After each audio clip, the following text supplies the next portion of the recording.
the revolutionary heat in this Zoom room. So we have participants all over the globe today, but whatever time zone you're in, today's event is sure to be very exciting.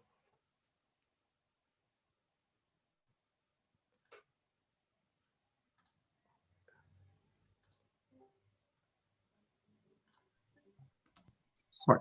That's right, Lance. We welcome you to the second day of our celebration of the Institute for Nationalist Studies first anniversary. So for today, our event is entitled Let 100 Flowers Bloom, a forum on the 100 years of the Communist Party of China. This forum of the Institute for Nationalist Studies would not be possible if not for our partner organization support. So this event is brought to you by Rise for Education Alliance Kisay, Concerned Students for Justice and Peace Metro Manila, National Union of Students of the Philippines, and Rise for Education Tarlac. Thank you so much for your support.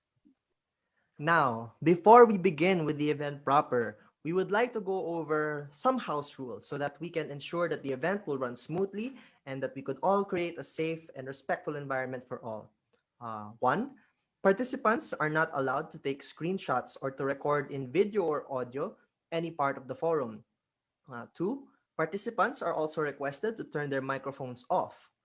Three, there will be a question and answer portion after all the speakers have presented, and we request the participants to reserve their questions until then. And last but not least, the hosts and anyone from the production team reserve the right to block participants who send in offensive questions or messages. So, Justin, why don't you give us an introduction to this event? Thank you, Lance. Mao Zedong, in his 100 Flowers campaign, allowed criticism of the Communist Party of China. This paved the way for people from competing ideologies to voice their opinions. On the centennial anniversary of the party, let the world assess and evaluate the founding party of the People's Republic of China and let 100 schools of thought contend. That said, along with the heated debate on China being argued as either communist or imperialist, it is high time for a roundtable discussion of various scholars and activists appraising the development of the Communist Party of China and its relationship with the global South.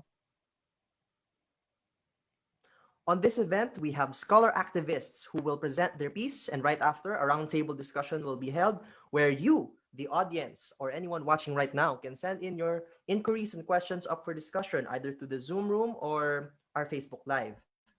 Now, without further ado, our first speaker will be talking about Mao Zedong, China, and the Indian struggle. Mubarak, also known as Comrade Ajith, is an Indian revolutionary adhering to Marxism, Leninism, Maoism. His political work, which upholds the politics of Naxalbari, can be traced back to the 1970s when he rejected the revisionist politics of the Communist Party of India. He played an important role in writing on ideological issues on political economy, Dalit studies, Maoism, and the situation in the international communist movement. His works contributed to the unification of Maoist forces in India, including essays which have been collected in works in critiquing Brahmanism, against Vacunism, and of concepts and methods which you could get on Foreign Languages Press. Without further ado, let's give a warm round of virtual applause for Comrade Ajith or Mubarak. Thank you very much. Take it away.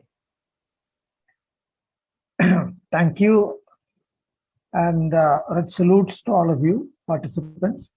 And a special thanks to the hosts of this program, Institute of Nationalist Studies in the Philippines, for conceiving and organizing this sort of a roundtable discussion.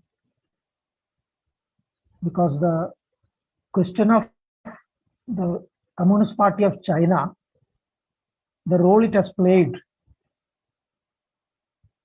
in the international communist movement and the history of the world revolutionary movements, and more particularly in the third world countries,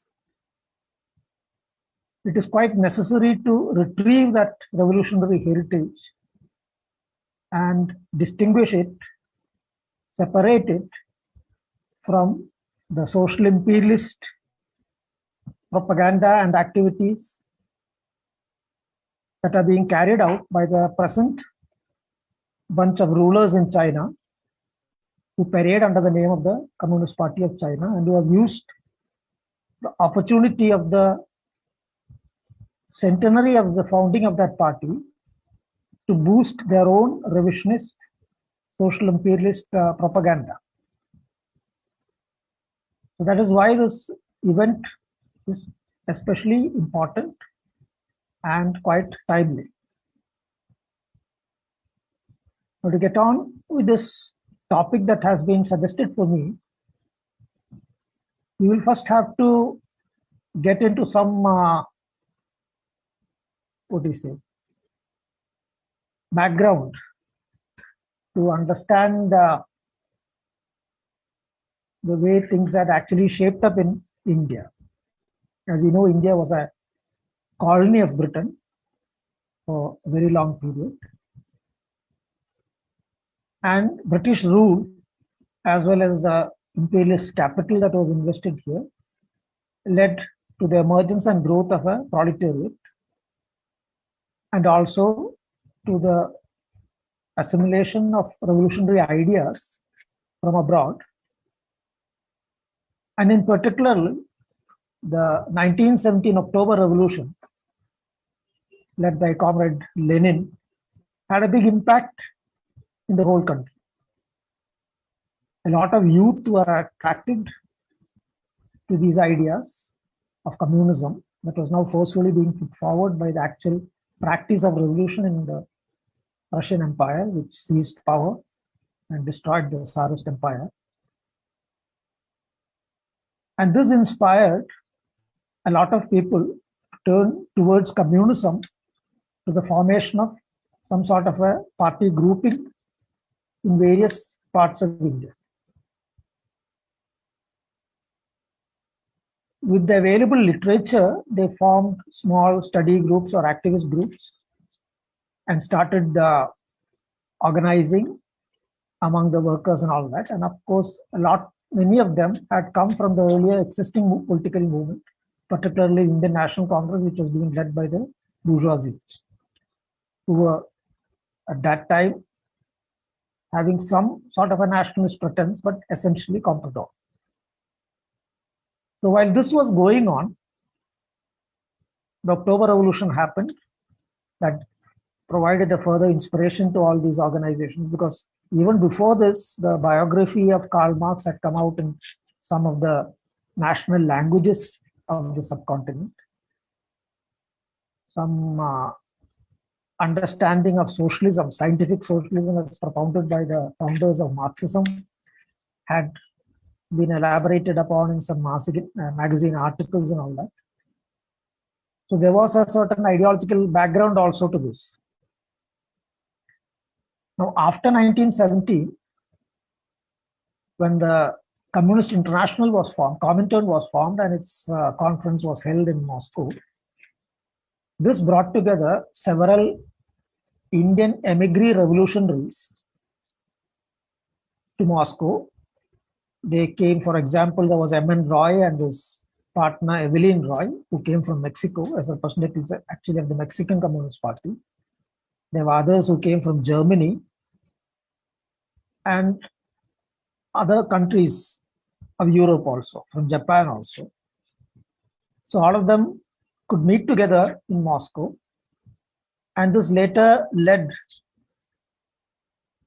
after, I believe, the 1920 conference of the Communist International, to the formation of a center in Baku that was in the Soviet Central Asia, and the formation of a communist organization there. Now, meanwhile, while this was going on, there was another section, a section of Muslim youth who were inspired by anti-British sentiments, and particularly the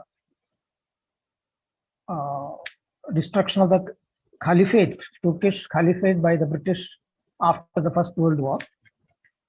So they had decided to leave India and possibly journey to Turkey to join a struggle against the British.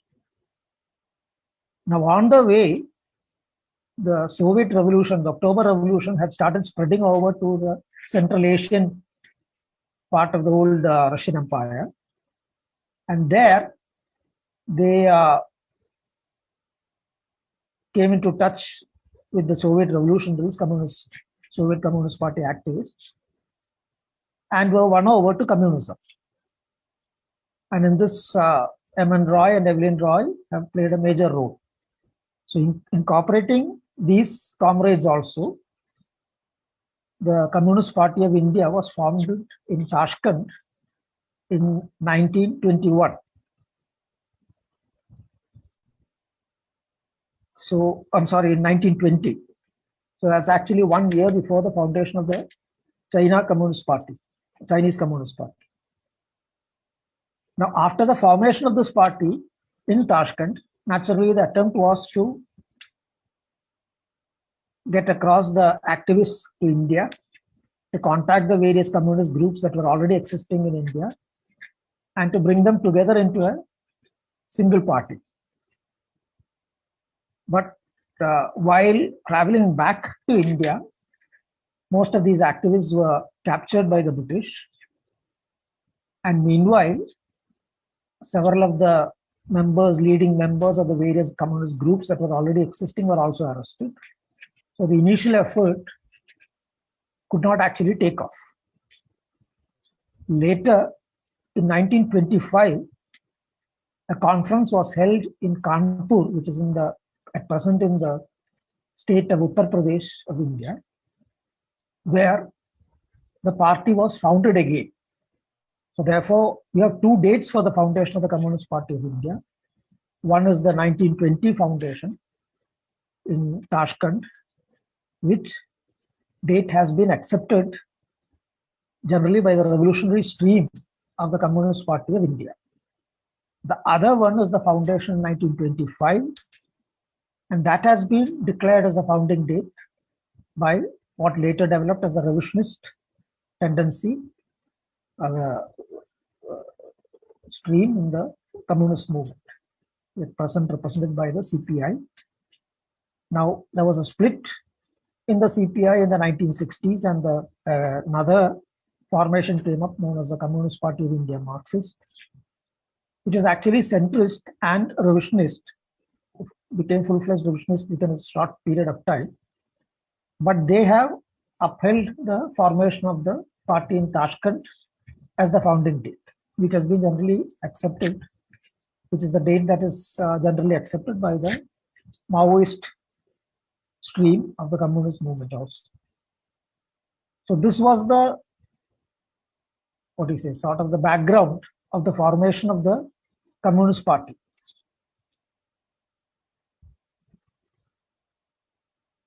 When the Communist Party of India was formed in Tashkent, soon after, an Indian military training school was also formed, initiated and assisted by the Communist Party of Soviet Union. And that school functioned for nearly a year. Obviously, the idea was to train cadres who would be able to play a leading role in the actual armed revolution struggle in India.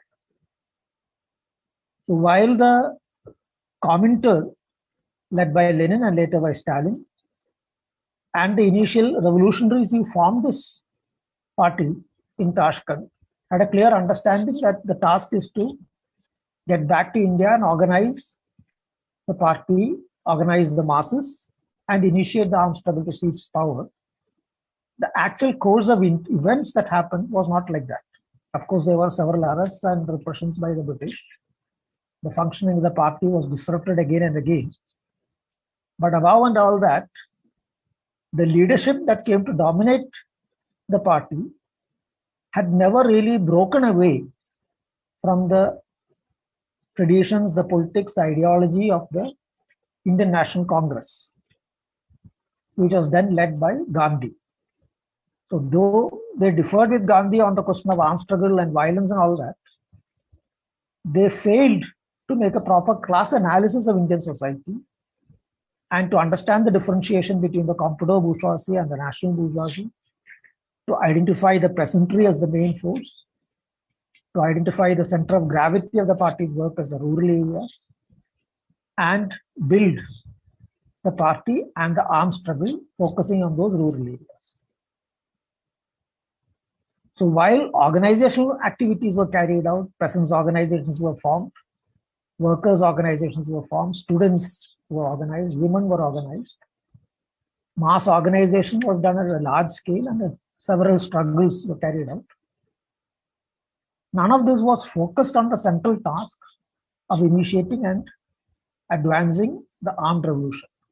And not only that, apart from this failure of class analysis, another serious failure of that party leadership was to understand the gravity of the caste question in India, to position Brahminism, to identify Brahminism at the ideological core of the classes aspiring to be the ruling classes of the country.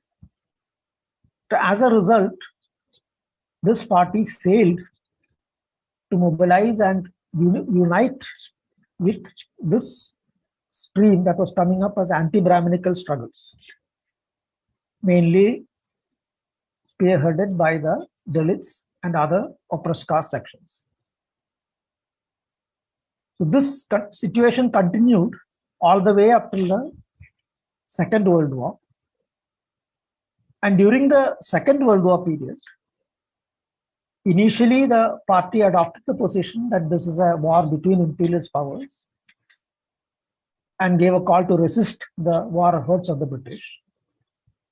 But later, when the Soviet Union arrived at an alliance with allies, Britain and America and other allied forces, this leadership, many of them who were in jail at that time, declared that the war has now become a people's war. The world war has become a people's war. And the tasks of the communists in India is to support the British government, to support the war effort of the British, so that the Soviet Union can be protected, and that is the international task of the communists all over the world. This was clearly a class collaborationist view, understanding, masquerading as internationalism. Later, when the leaders of the CPI got an opportunity to meet with Comrade Stalin, he had sharply criticized this position and asked, who asked you to do this? The influence, the direct influence actually was from the rightists leading the British Communist Party at that time. Well, anyway, while this happened, it was interesting to compare this position of the leadership of the Communist Party of India at that time with the understanding that Mao Zedong was advancing, where he said that it is quite possible that a socialist country might make compromises with other countries, but the tasks of the revolutionaries in every country is to carry forward the revolution.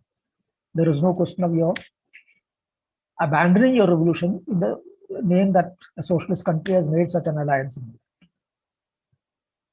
That is not what the CPI did. They immediately used that opportunity, actually, one would say, to curry favor with British imperialism. Now, when the war ended, there was an extremely favorable revolutionary situation all over the subcontinent. At that time, partition had not taken place, and so it would be appropriate to call it the South Asian subcontinent. There was a revolutionary atmosphere all over the country. There were revolts in several British military camps, armed forces, air force camps and all that. There was a mutiny in the Royal Navy where practically all the ships of the British Indian naval fleet that was docked in Mumbai had revolted. And this was greeted and joined, supported by thousands of workers who immediately struck work and came out on the streets of Mumbai.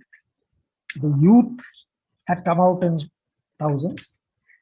So altogether, there was a very extremely favorable situation for taking forward the armed struggle. But that again was not what the Russian leadership did. Instead, in 1948, when the second Congress of the party was convened, the leadership that came up in the name of opposing the rightism of the earlier leadership proposed and enforced a line which called for urban-centered armed insurrections. And not only that, this leadership that was led by B.T. Ranadive went on to attack the CPC and the path of revolution that it had developed quite successfully as not suitable for India. And not only that, actually attacked, criticized Mao Zedong as exhibiting nationalist tendencies. So once again, an extremely favorable opportunity for revolutionary upsurge was aborted. Now, in between, the first official interaction of the China Communist Party and the Communist Party of India took place sometime in the 1930s. Interestingly, that was a letter written by the leadership of the China Communist Party to the CPI leadership, calling on them to end the factionalism that was strongly prevailing in the Indian party, to get rid of that factionalism, to unite and to focus on the revolutionary tasks. So one can understand this was in the 30s where the China Communist Party was already well engaged in developing the armed struggle. And here you had a group of leadership who were just simply wasting away revolutionary opportunities and the revolutionary energy of the thousands and crores of masses who had mobilized under the leadership. Now, while this was happening in the 1940s, to come back to the 1940s, from 1947 onwards, I believe, 1946, I believe, an armed struggle had slowly started developing in Telangana. Telangana is a region which was earlier in the, it was a, what is it, a native state ruled by a king, Nizam. Then later it became part of a state known as Andhra Pradesh. And perhaps a decade back or so, that was again separated and is now an independent state, a separate state. But this Telangana at that time was part of the Nizam's kingdom, and there the peasantry organized by the Communist Party had started a struggle against the local landlords, which steadily and slowly started developing into an armed struggle, leading up to the seizure of power and the establishment of the peasants' power in a very large region of that place. So this was the Telangana armed struggle. Now, while this Telangana armed struggle was going on, the party Congress was held, the second Congress. But instead of supporting this Telangana armed struggle, instead of calling the party to mobilize and focus its efforts on supporting that struggle or trying to develop similar struggles in other parts of the country, we saw that B.T. Ranadive had called for a urban-centered insurrectionary movements, which actually smashed up whatever party organization was there and isolated the Telangana movement also to that extent. So the setback suffered by the party following the implementation of Ranadive's line gave an opportunity for the party leadership in Telangana, at that time Andhra Party Committee, to challenge this leadership and ultimately succeed in taking over the leadership. Then for a brief period of time, the path of revolution put forward by the China Communist Party, namely the protracted People's War, New Democracy and all these things were adopted by the Communist Party of India, and efforts were made to develop this all over the country. But the leadership of the struggle, though they had played an important role in developing the struggle and attacking the Ranadive's line and all that, the leadership of the struggle was not consistent, was not steady in its ideological position. So when they were faced with an onslaught by the rightist forces within the party, who demanded an end to the Telangana struggle, they were not able to take decisive action and put down that rightist attempt to usurp leadership. The rightists were trying to utilize the fact that in 1947 a transfer of power had taken place. An interim government led by Nehru, Jawaharlal Nehru, leader of the International Congress, had come to power and was on the way to form a republic, Indian Republic. So they were arguing that the conditions have changed now and we should not immediately carry out this armed struggle, rather we should utilize this opportunity in a different manner than all. So when this happened, the party was getting disunited, and instead of focusing all the strength of the party in supporting the Telangana armed struggle and as well as spreading it, attention of the leadership was diverted to this ideological struggle, line struggle stirred up by the rightist forces in the party. Things went to such an extent that ultimately the Communist Party of Soviet Union intervened on the appeal of the Indian Communists to settle the matter, and a delegation went to Moscow and met with Comrades Stalin and the leaders of the Soviet Party. Upon returning, they claimed that Stalin had recommended them to end the armed struggle and join the parliamentary activities and so on. and then later on think of taking up those armed activities.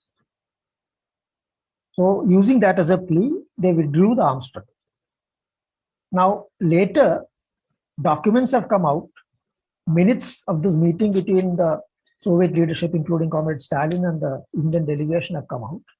And it is very clear that Stalin had never recommended anything of that sort. Rather, the discussion starts out by his asking the Indian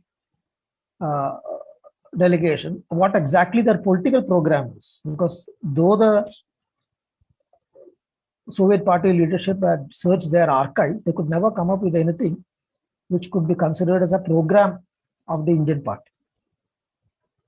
So quite naturally, the question was come, the party does not have a program, it does not have an understanding of Indian society, it has not worked it out. So then on what grounds is the armed struggle taking place? One can naturally expect the sort of questions would have come up in the minds of the Soviet leadership. So they definitely did suggest the necessity of taking up these activities, but at no point did they say that you stop that armed struggle. Rather, they said that you must see how this can be sustained, meanwhile building up forces through other means and all that. But this was used as an excuse by the Indian party leadership to withdraw that armed struggle. So that was the end of the armed struggle in Telangana, which lasted for about 5 years and which succeeded in liberating a large area, which succeeded in standing up to the Indian army and inspired thousands of revolutionaries all over the country, apart from international level also.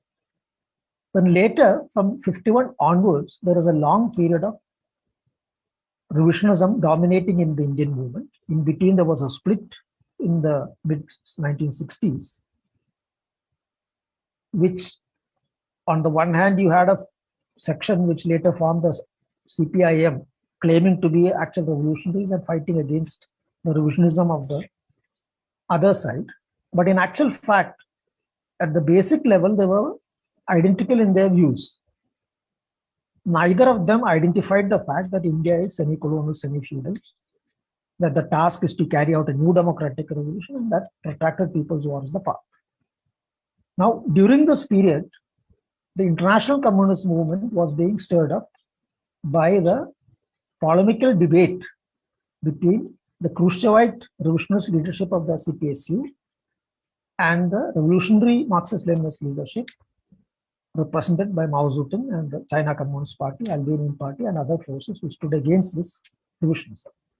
So this had become a polarizing development in the international communist movement.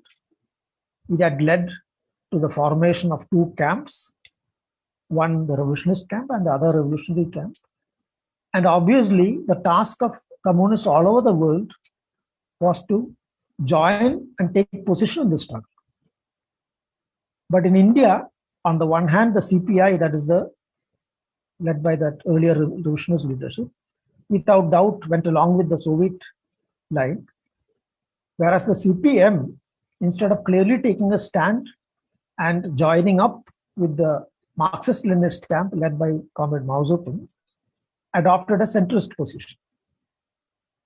It is neither this, not that, and all that sort of thing. So it was, but this ideological struggle attracted the revolutionary forces within the Communist Party of India. And all over India, they started grouping up, forming small secret groups to study these documents of the Great Debate, to study the literature of the CPC, and achieve clarity on the tasks of making revolution in India. And in this task, they were ably aided by the CPC through its embassy in India, the consulates in India, as well as through the efforts of the Sri Lankan Communist Party at that time led by Comrade Shanmugadas. So through various new means, the Chinese literature, revolutionary literature, started arriving in India. And that was not an easy task because in between there had been a war between India and China in 1962, a war which was instigated by US imperialism.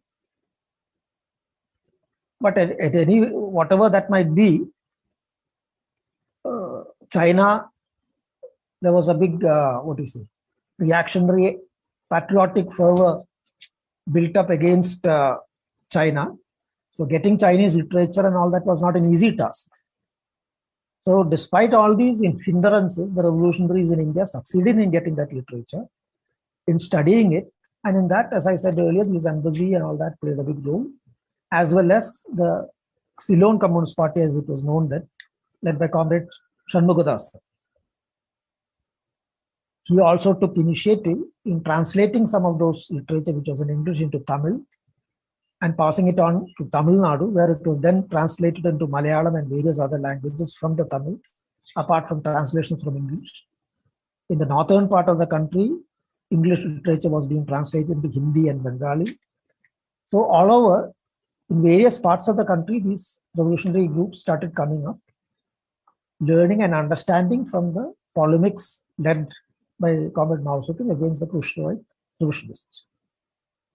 This was also a period when the great proletarian culture revolution broke out in China, and the literature and experiences of that great struggle that also enthused the revolutionary comrades in India and enthused them that it is necessary to rebel against revolutionism, break away from revolutionism, and build a really genuine revolutionary party.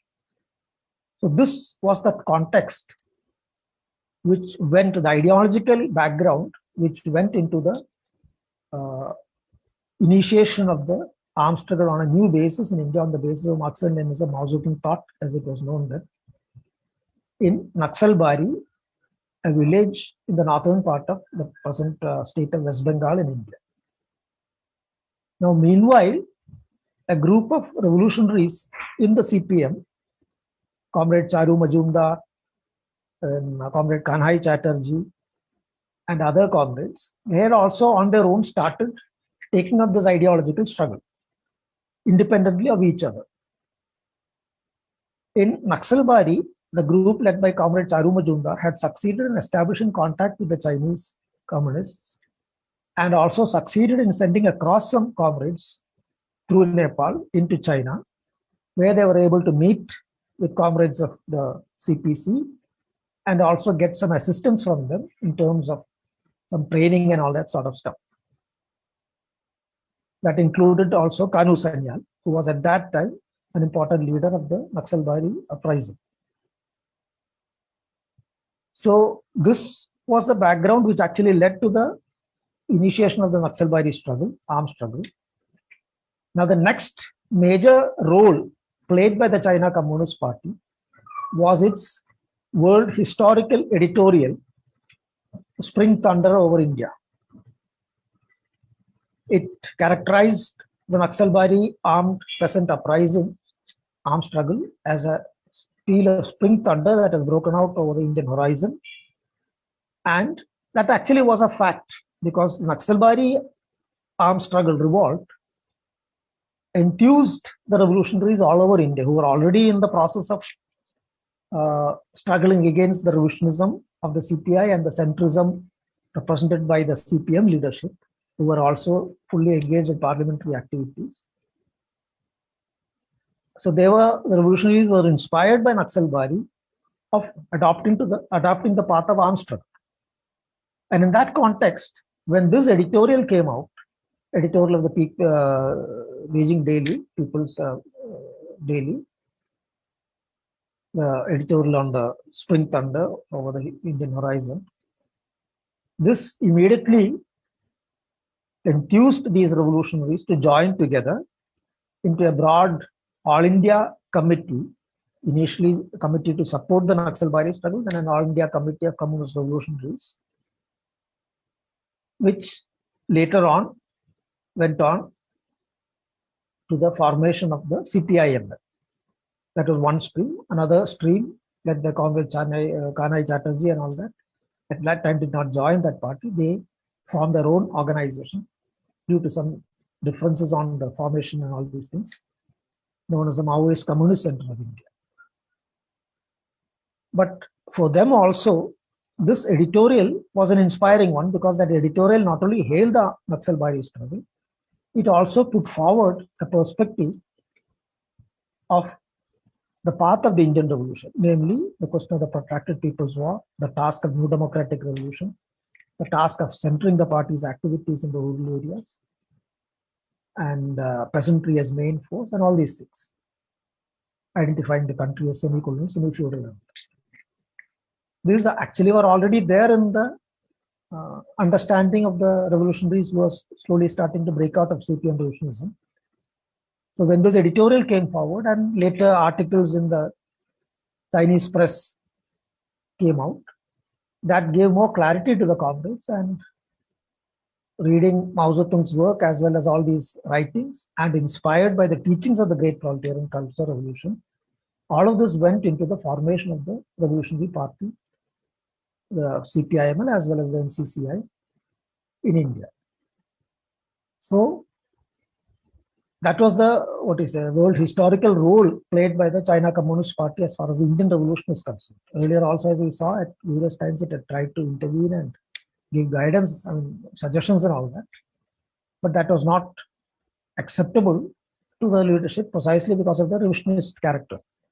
But in this case, there was a revolutionary leadership, one already seeking out the correct path of the Indian Revolution, and therefore the call, the orientation, the support extended by the China Communist Party went on to become a major source of inspiration for these comrades. So later on also several articles used to come on the pages of the various Chinese magazines and all that. It was a regular feature in the Peking radio broadcasts. And one of the major attacks being waged against these revolutionaries by the reactionary forces of that was that of being China, spies of China and fifth columnists of China and all that. But as Charu Majumdar pointed out, that had never had any effect on the broad masses, because for them, the greatest enemy and the real enemy was the Indian state and the various ruling classes here. They were not at all influenced by this anti-China propaganda. So later on, another interaction of the China Communist Party with the Indian comrades, that now of the CPI-MI, is reported to have taken place sometime in the early 70s. A delegation had been sent to China on the instructions of Comrade Charu Majumdar. They had met with Comrade Kang Sheng and Chao Enlai in China, and returned safely also. But the minutes was not available. It was said that it was destroyed for security reasons or something. But what happened after this meeting was that this meeting and the suggestions given by the China Communist Party through Comrade Kang Sheng and all that was utilized by the rightist forces within the CPI-ML to attack the general orientation of the party, the orientation of armed struggle, protracted armed struggle and all that, and also defame Comrade Charu Majumdar. In fact, the very person who was sent for this discussion, upon arrest, joined up with other rightist forces, central leadership forces, already in jail, to issue a public statement attacking the party line. This caused great disruption in the Marxist-Leninist movement in India, because this was a public attack at a time when the party was under extreme repression and attack by the enemy forces. So instead of giving clarity, or instead of putting forward these whatever suggestions had been made by the China Communist Party in a constructive manner, they were quite utilized in a manner quite, in a certain sense, similar to where the earlier CPI leadership had utilized the suggestions of Comrade Stalin to actually end the armed struggle. In this case also, that was their attempt, but that didn't succeed, because this armed struggle, as Comrade Charu Majumdar had very clearly pointed out quite earlier, was something that would never die. The ideological grounding it had in Marxism-Leninism, Maoism, as well as the lessons of the GPCR, and the revolutionary dedication of the comrades, who were clear that they would never again allow revolutionarism to dominate or destroy the revolutionary movement, and the firm grounding of this movement among the basic masses of the country, this ensured that the armed struggle would continue in one form or another, though severely weakened by the severe repression. In 1972, Comrade Charu Majumdar was arrested and assassinated by the Indian state. And all the leaders of the central committee, initial central committee, who stood firm on the path of revolution were eliminated by the enemy. Those who remained alive were only those who had surrendered. Yes, despite this, the rank and file or the lower committees in various states, state leaderships, or even comrades below that, stood firm on the line of the party and continued their activities. And that was what ultimately led to the revival of the movement, armed struggle in various parts of the country. And I will not go into that history, the formation of the various parties ultimately leading up to the joining of the revolutionary streams together into the CPI Maoist in 2004. Now later, after the seizure of power by the capitalist orders in China, a delegation of these rightist forces in India, claiming to represent the CPI-ML, had traveled to China, had met with these neo-revolutionists of China, and upon returning, they had published what was supposed to be the minutes of that discussion. One does not know whether that is the complete minutes, whether that minutes have been doctored or anything of that sort. But what is published, if one goes through that, one can very clearly see that the differences or the criticisms made by the Comrade Kangshan and all that were related to tactical positions adopted by certain forms of struggle, certain tactical positions adopted by the CPI-ML, and some of the slogans. There was nothing critical about the general orientation of the party. And not only that, Comrade Kangshan very clearly expressed the fact, the sentiment of the CPC leadership that they repose full trust and confidence in the leadership of the CPI-ML.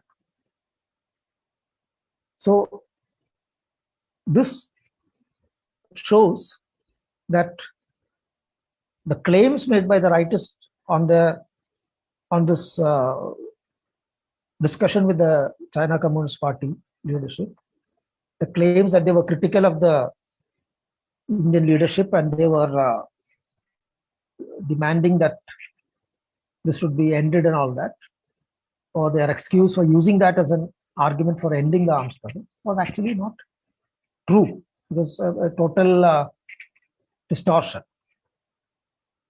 So this was the last thing we can say. Then after that, as we know, the restoration of capitalism in China and the transformation of the China party into a revolutionist party, it has, of course, made allies with the CPI, with the CPM, with the Congress, and all sorts of reactionary and revolutionist forces, and has consistently attacked the revolutionary forces in India as disruptionists, as terrorists, and all that.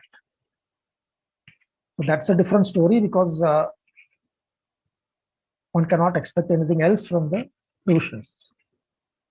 So this, in brief, is the history of the interaction of the China Communist Party with the Indian Communist movement, which, as to sum up and point out once again, was extremely constructive and extremely useful for the movement in India during the period when that party was revolutionary, was following Marxism-Leninism, and has been extremely negative after that. So thank you for giving me this opportunity. I hope I have been able to cover all the most important points in this brief talk. I'll be gladly able to answer any questions that any of you have. So thank you, and good service. Thank you very much, Comrade Ajith. For my comments, let me just point out some that, for example, Comrade Ajith has pointed out on the importance of distinguishing the social imperialist propaganda versus the revisionist one, or they're both revisionist. In a sense, no, but of course, we can see the historical upbringing of starting the ideas from the revisionists up until to the point that we have here now. We have China on the top. Also, I would like to point out that the importance of the establishment of the Soviet Union, on the importance of the establishment of the CPI itself. No, I was astonished that the CPI was older on versus the Communist Party of China. So we cannot really separate the experiences of these communist parties, the struggles, internationally speaking. Lance, do you have any thoughts on the speech of Comrade Ajith? Personally, I think that everyone here who's watching this right now should have some semblance of gratefulness, because it's rare that we have someone close to the Indian struggle to actually narrate to us a brief chronology of the history of the Indian struggle for socialism and national liberation. Personally, I think it's very interesting a point that we see how the revolution really is, as Mao Zedong says. It's not a dinner party. It's not like writing a series of essays. It really has a lot of twists and turns, especially with India that had so many parties and factions, and you could really see that in that subcontinent, the class struggle was really rife. Even in the example of India itself, you could see that not everyone that claims to be a communist or a socialist can actually adhere to its politics.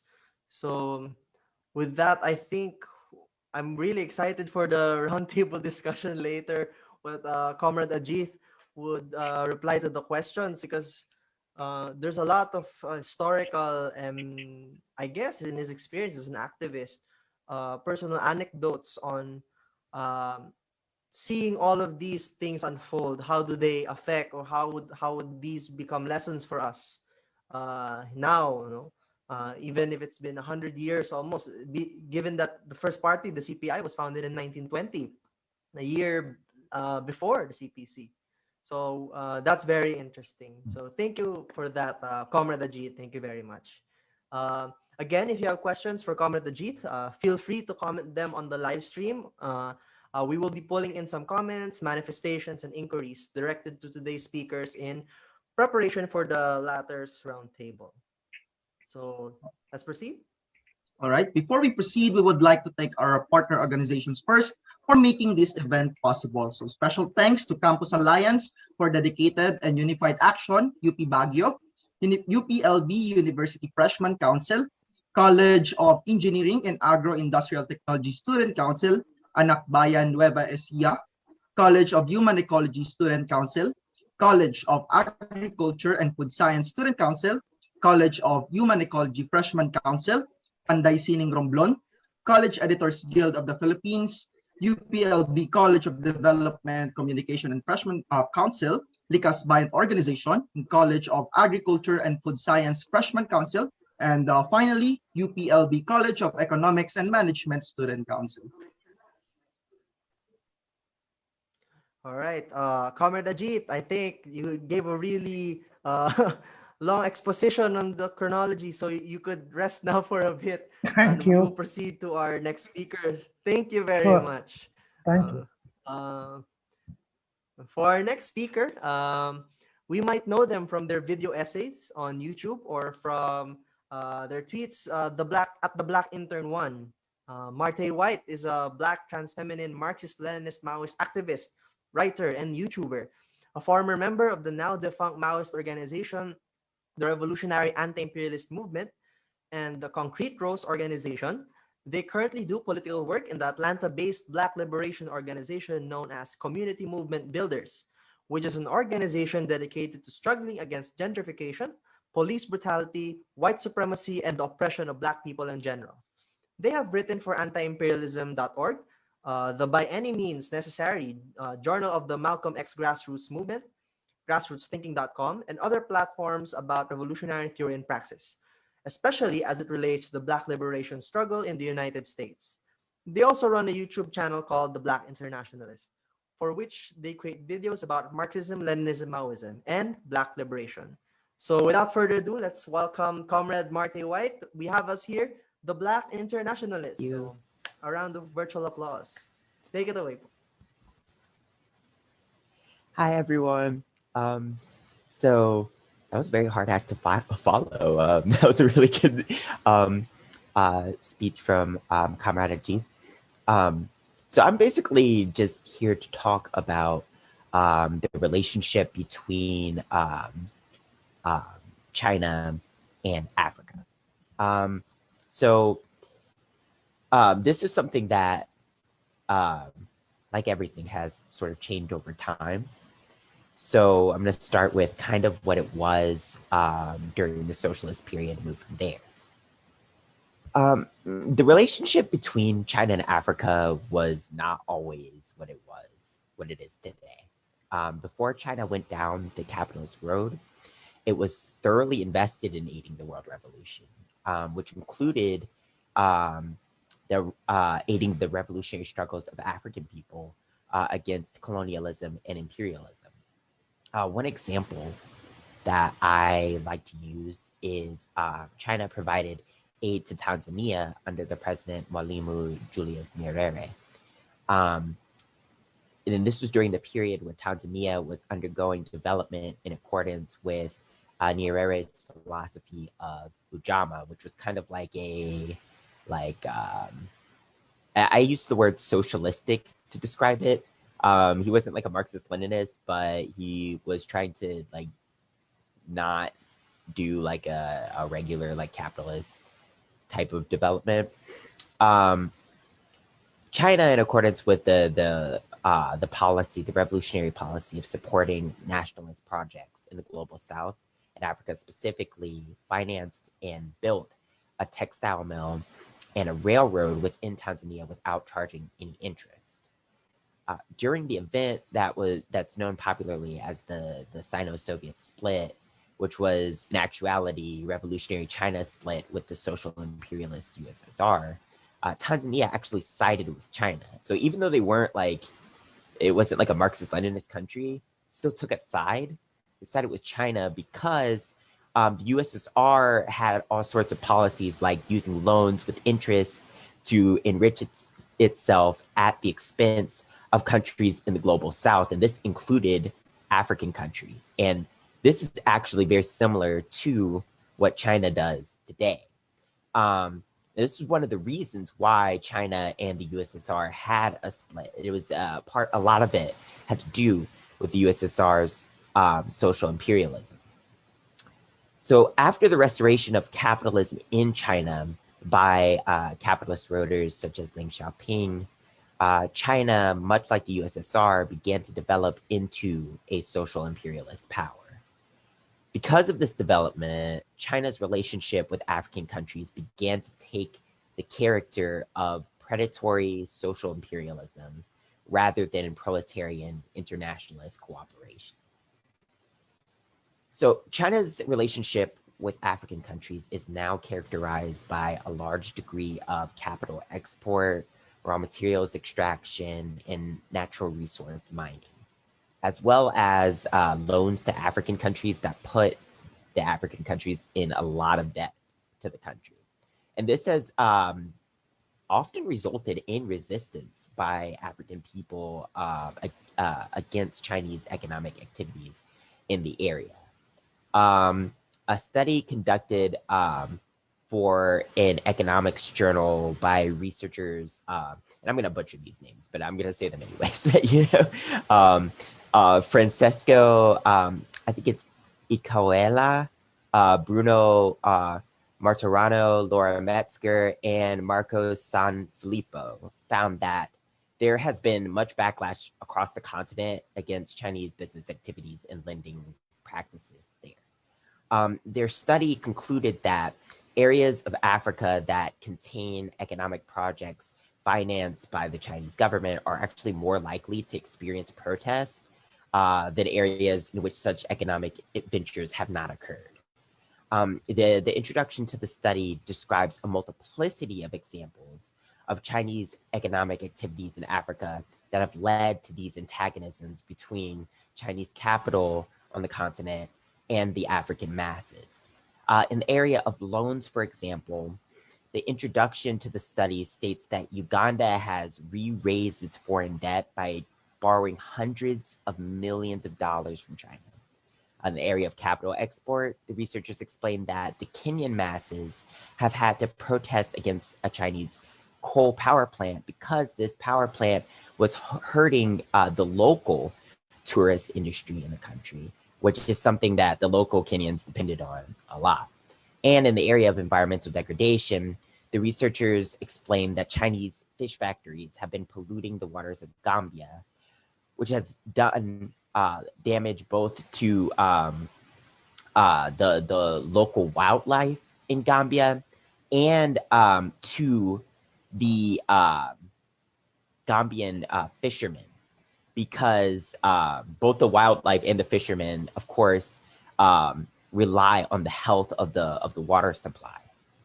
The study found that African people often protest against China's predatory economic activities in their nations, but that such protest is often very dangerous for them because of the repressive nature of their neocolonial governments. These aforementioned examples of conflicts between the African masses and the economic activities of China on the African continent are basically only a few examples of a very widespread phenomenon. But these examples alone hint at the imperialist nature of China's activities in Africa and the necessity of resistance against these activities by the African masses. So one very specific example of the imperialist type of economic relationship between China and African nations is China's relationship with Zambia. 44% of Zambia's national debt is owed to China, which is something that has been a major source of concern for Zambian people. Additionally, according to China Daily, as of last year, about 280 Chinese enterprises were operating in Zambia.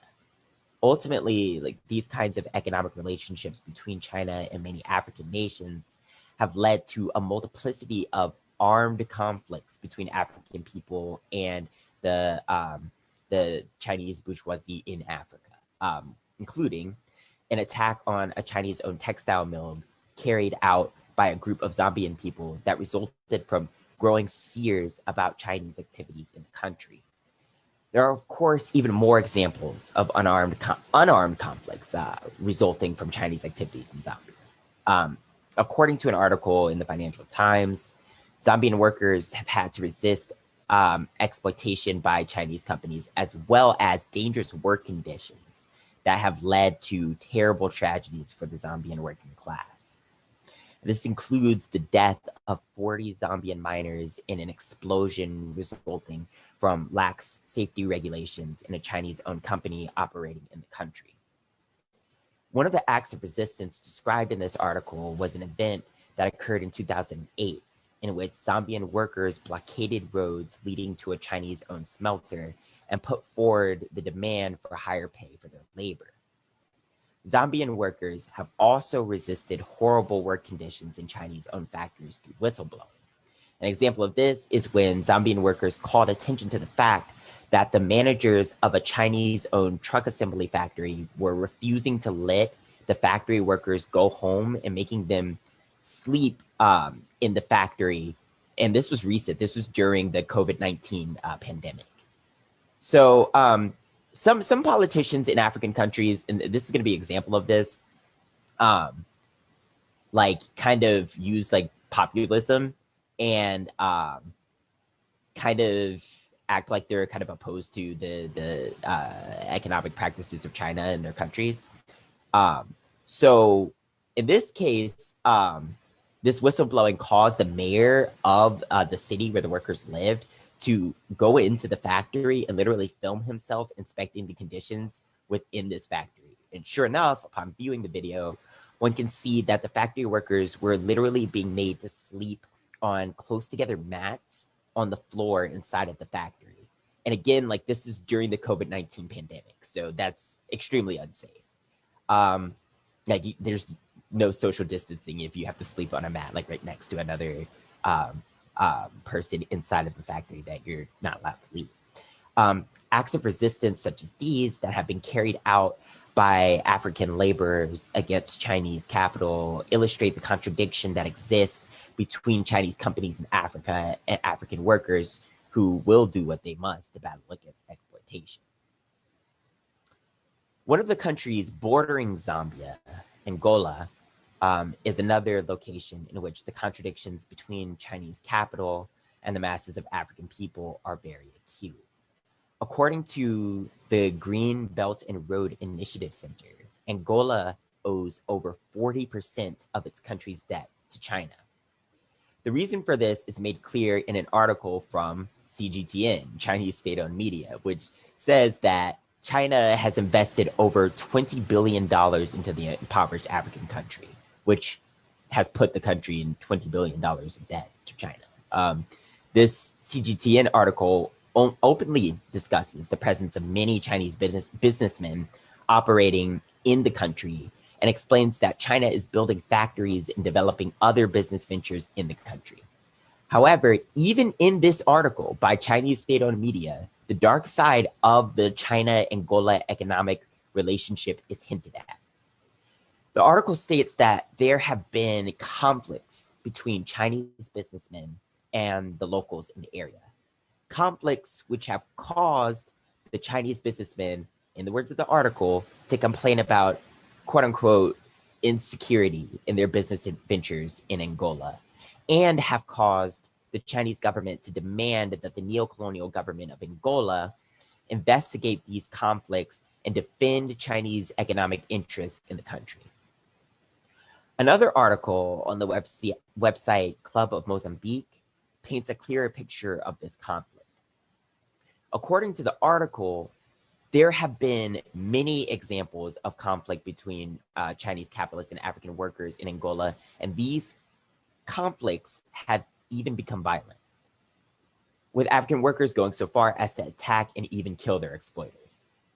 The intensity of the conflict between Angolan workers and Chinese capitalists is another example of how there are contradictions that exist between these African workers and the Chinese bourgeoisie operating in their countries. Right? It's proof that class struggle is going on in Angola, and that one of the enemies of the Angolan working class is in fact the Chinese capitalists exploiting them and their entire nation.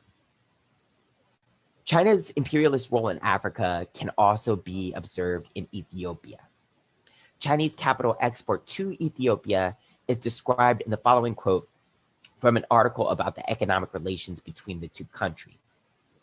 I'm just going to read the quote. The industrialists who set up shop here are exempt from income tax for their first 5 years of business and absolved from duties or taxes on the import of capital, goods, and construction supplies. Ethiopia can swing such largesse because it gets lots and lots of money from China, $10.7 billion in loans from 2010 to 2015, according to the China Africa Research Initiative at the Johns Hopkins University School of Advanced International Studies, end quote. In Ethiopia, not only is China basically supporting the neo-colonial government that is currently killing and raping people of the Oromo and Tigrayan ethnicities as we speak, but they are also economically exploiting Ethiopian workers. And Chinese enterprises are enriching themselves off of the labor of Africans, which, I mean, we know as Marxists, like that's just how a capital works. Some African people within the currently war-torn Ethiopia have actually turned their arms against Chinese economic ventures. Earlier this year, guerrillas with the Oromia Liberation Army fighting in Ethiopia detained 3 Chinese nationals involved with mining operations where Oromo people live. They said that these operations were exploitative and caused environmental degradation. This is one example of an active struggle between African guerrillas and Chinese finance capital. So they actually released a statement, and the statement said, and this happened on May 15th of this year. So this happened very recently. We have detained 3 Chinese nationals, including involved in mining operations around Mindy, West Walega. They are all in safe hands and in good health. Mining companies operating in this area have been responsible for the displacement of many farming communities that were not adequately compensated. Furthermore, we have observed that the environmental impact of these mining operations has been very costly and that there has been no effort put into mitigating the effects of these operations have had on the health of surrounding communities. Additionally, as we stated on our September 3rd, 2020 statement, any contract entered with the Abiy regime became null and void after October 10th, 2020. Therefore, these mining companies are illegal and must immediately cease their operations. While we are not anti-development, we are vehemently anti-exploitation. Therefore, have taken action against this unfair exploitation of natural resources that is being enabled by Ethiopia's ruling tyrannical clique. In this statement, the Oromo Liberation Army drew a firm line between development and exploitation. It is a fact that many imperialist powers, including China, justify their predatory activities in Africa and other places in the global south by claiming to be helping with the development of poor countries. However, the reality of the activities of the imperialist countries in African countries is in fact the opposite of development. The activities of China, the United States, and all imperialist powers in Africa are actually causing the destruction of Africa. These activities amount to the robbery of Africa and her people of land and natural resources. These activities violate the sovereignty of African nations, and African people have the right to resist such activities by any and all means necessary. There are also transfers of resources or the proceeds from resources from African countries to China that are illegal.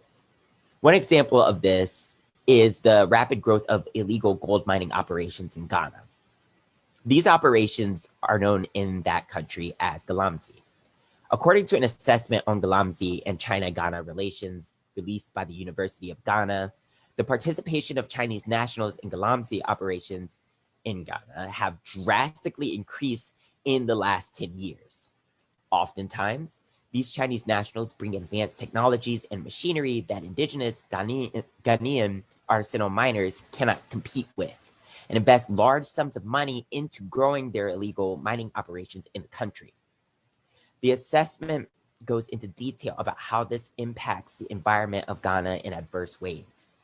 Chinese Galamsey operations poison Ghana's water supplies, which in turn leads to health complications in Ghana's populace and hinders production in Ghana's very important cocoa industry. According to an article on the subject on AfricanArguments.org, the profits from the Galamsey operations, because of their illegal nature, avoid taxation, and the gold resources themselves are often smuggled to foreign countries, which include, you guessed it, China.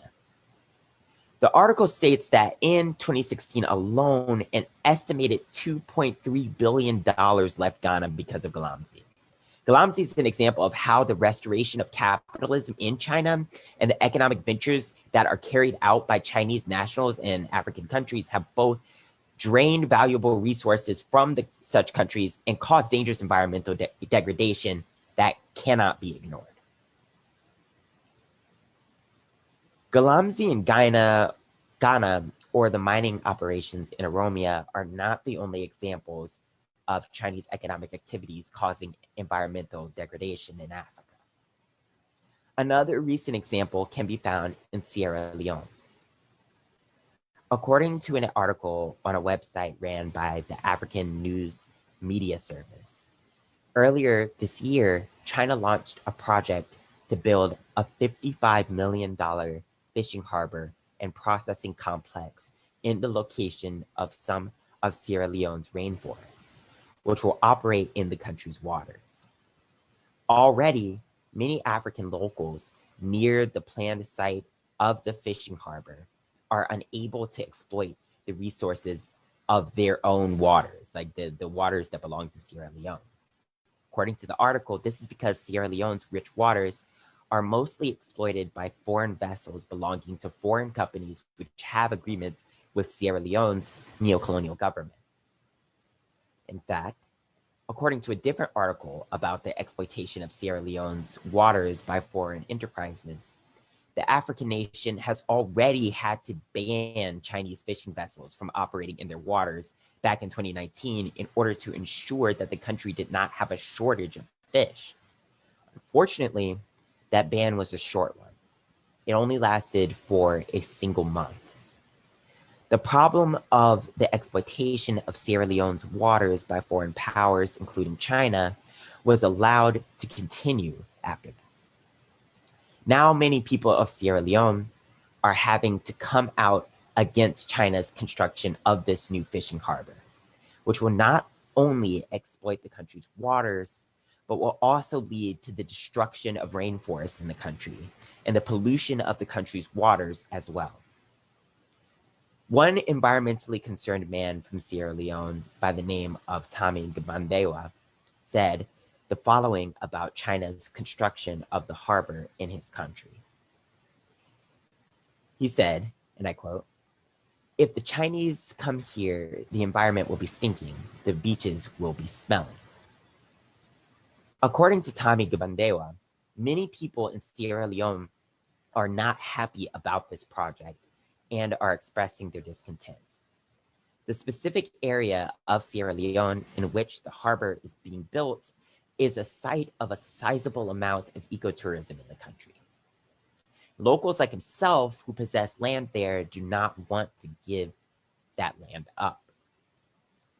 Tommy Gbandewa also expressed concern about the fact that neo-colonial government officials, along with armed men, showed up to the area to survey the land on which the harbor is going to be built. Tommy Gbandewa said that he did not wish to forfeit his land. And he also said, "I'm Sierra Leonean and I have a right to the land." Gbandewa is right in saying this. African people have a right to African land. And African people have the right to defend African land from imperialist land grabbing attempts that will ultimately destroy the land and prevent African people from benefiting from it. Poor farmers in African countries are also harmed by China's imperialist activities in Africa. For example, an article written by a journalist named Farai Mustaka about the debt that farmers in Zimbabwe are experiencing says that Chinese buyers initiated a contract growing scheme in Zimbabwe that is hurting the tobacco farmers in the country.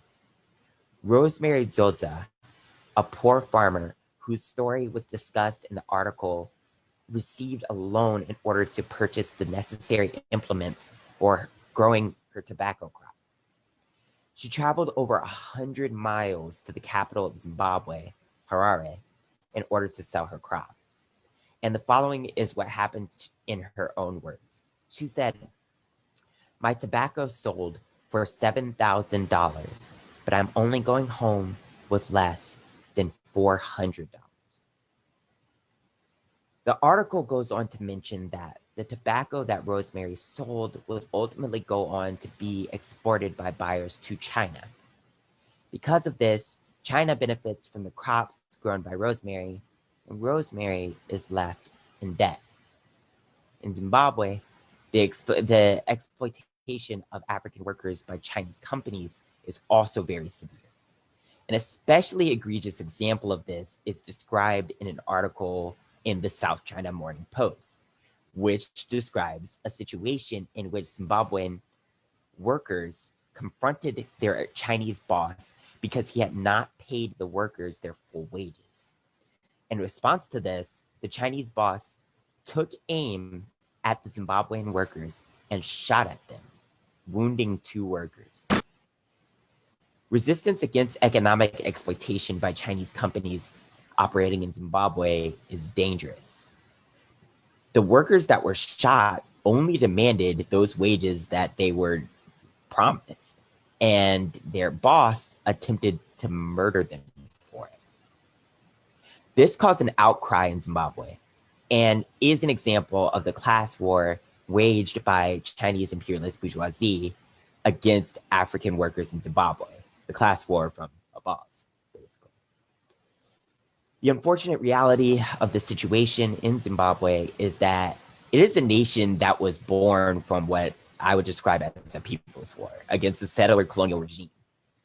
Even though the land in Zimbabwe was redistributed from the white settler minority to the black masses, because of the revisionist leadership of Zimbabwe, who basically sold out to foreign imperialist powers, Black farmers and workers in the country now suffer due to the neo-colonial relationship between that country and imperialist powers, including China.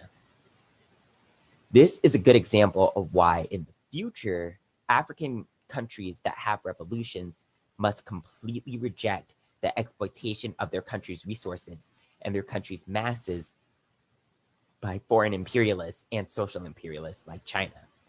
Otherwise, they risk entering into neo-colonial relationships with foreign powers that seek to dominate and exploit. Africa is quickly becoming the site of militarization that is the result of increasing inter-imperialist rivalries between the Western imperialists and the Eastern ones. Djibouti is a country in the Horn of Africa that is a perfect example of that fact. According to an article on CFR.org, Djibouti is now home to both a United States military base and China's first overseas military base. Both of these rival imperialist countries now have bases and soldiers stationed in this African country, which, in my opinion, turns it into a potential battleground should a large-scale military conflict between the United States and China ever occur. This is a very likely scenario. One of the characteristics of imperialism is the constant struggle by opposing imperialist powers to redivide the world in their interests. There have already been 2 imperialist world wars and an inter-imperialist Cold War. Another imperialist world war is not out of the question, and in fact is becoming more likely as the United States and China become increasingly antagonistic toward each other. Because of the existence of military bases belonging to both the United States and China in the country, Djibouti is particularly at risk of being caught in crossfire between the 2 superpowers. The presence of a Chinese military base in Africa is the natural extension of the growing influence of Chinese economic activities on the continent. Where economic exploitation by imperialist countries exists and the export of capital by imperialist countries exists, the arrival of the militaries of said imperialist countries always follows, even if the countries have a policy of so-called non-interference like China. In summary, China is clearly no longer engaging in proletarian internationalist mutual relationships with African countries. The nature of China's relationship with Africa has changed its color. China has turned into an imperialist exploiter of African nations and African people. Chinese social imperialism in Africa has had horrific consequences for the masses of people in many African nations. African people have suffered economic loss because of Chinese social imperialism. African people have suffered land loss because of Chinese social imperialism. African people have died because of Chinese social imperialism. And all of these transgressions against African people by China must not go unopposed. Ultimately, African people must engage in revolutionary struggle not only against US, French, and other forms of Western imperialism, but also against Chinese imperialism. African people must overthrow neocolonialism and establish people's governments that promote the self-reliance of African nations as opposed to the selling out of African people to foreign capitalists by neocolonial leaders. Only then will the masses of people in Africa be able to achieve complete national liberation. Only then will African people be able to fully benefit from the resources of their own nations and improve the conditions of all of the peoples living in them. And also, I would like to say that like African people in like the diaspora, like in the rest of the world, not in Africa, also need to like acknowledge this. Like they need to acknowledge not just Western imperialism, but also Chinese social imperialism, and lend support to those struggles. Like there are already workers fighting and dying, because of Chinese social imperialism in Africa, just like the same is happening because of US imperialism in Africa or French imperialism in Africa, et cetera, et cetera. So it's really important for like Africans in the United States or Africans in Canada or Africans in Haiti or Africans everywhere in the world to support African people in struggles against all kinds of imperialism. And this definitely includes social imperialism. So yeah, that's pretty much it. That was a really nice situationer and really straight to the point, empowering call to action. I personally think that, well, two things. Well, the first would be I was following, I saw a tweet by a retweet of this Chinese, I think he's a member of the Communist Party of China, or he studies there or something. He's a Chinese person, and he's been tweeting things about how he's proud that the Rwandan army is trained by the Chinese and follows Mandarin orders. He even made this tweet that I find really bad, that he said na, who said we want to take over American Negroes? They can get the Xinjiang Uyghur treatment.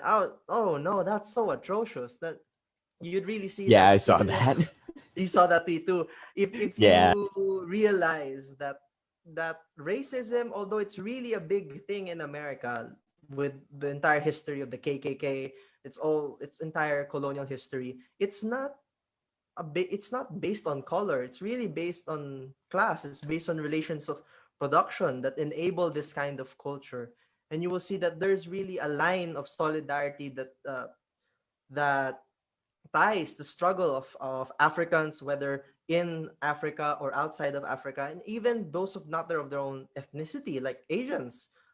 We Filipinos can really sympathize with the whole notion of workers not getting their due, especially now that we are facing both American and Chinese imperialism. But with also these, in a way, bad news, we could see what I would see a big uh, saving point, or a point for hope in the discussion, is that even if there is no party, even if there's no organization, the class struggle will necessarily necessitate armed struggle, especially in the semi-colonies and the colonial states.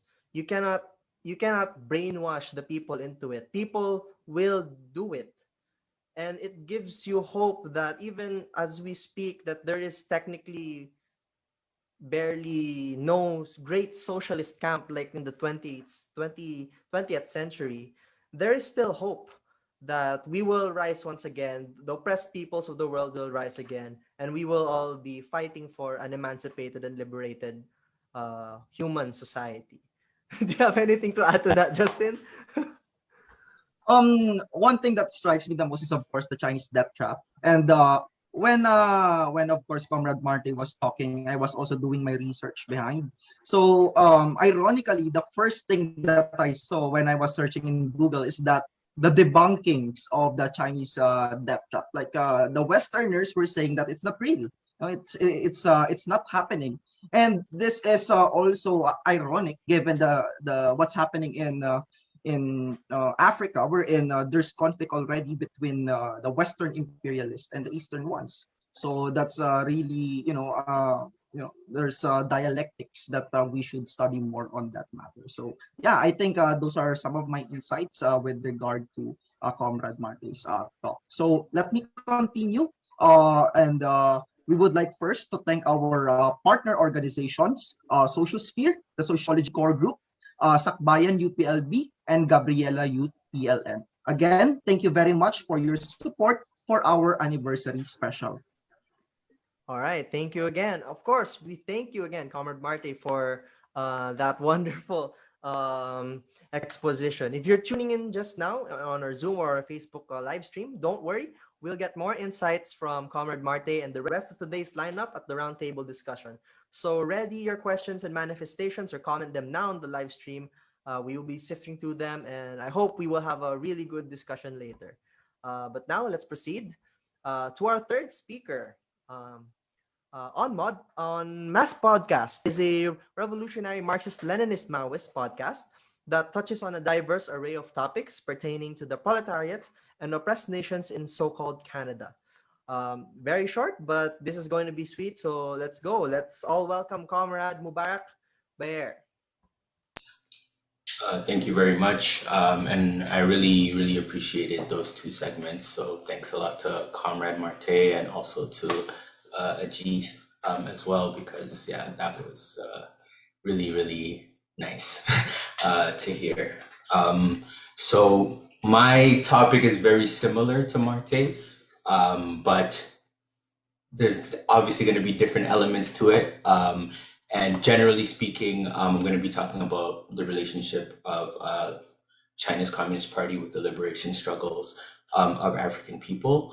So there will be a few themes that will be repeated to a certain degree, but overall, there's still going to be other things that I'm going to touch on a little bit more or less, depending.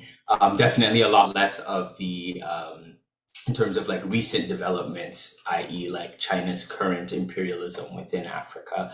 It's going to be more so about the history, more or less, but I'm still going to make some comments, of course. So basically, in discussing the relationship between the CPC and Africa's liberation struggles, it's important to obviously have a sense of what the internal contradictions of Africa were at the time and that of China's as well, and to basically fully understand how they related to one another. And it's really only through this that we can begin to also grasp the relationship and contradictions between China and Africa. And in addition, some of the global shifts of the capitalist imperialist system will also be expounded upon as factors influencing the developments and contradictions pertaining to Africa and China. So as most of us already know, the impact in which, you know, the October Revolution and China's revolutions had on the world were quite unprecedented. In China's case in particular, though, it was pretty profound, since it was really the first truly communist revolution to really successfully occur within a country that wasn't imperialist. Obviously, as we know, Russia, or the USSR before the October Revolution, was an imperialist country. China was like centuries and centuries ago, but by that time there was no calling China an imperialist country by any means, with the British and Japanese imperialism affecting them, of course. So essentially, without question, you know, this reality had a major impact on Africa, a continent that, as we all know, was already ravaged by the practices of the Atlantic slave trade and the divvying up of countries by imperialist powers leading up to the 20th century. Prior to the 1950s, well, even before the 1950s, prior to the 1900s even, there were already, you know, African struggles against imperialism in big and small ways.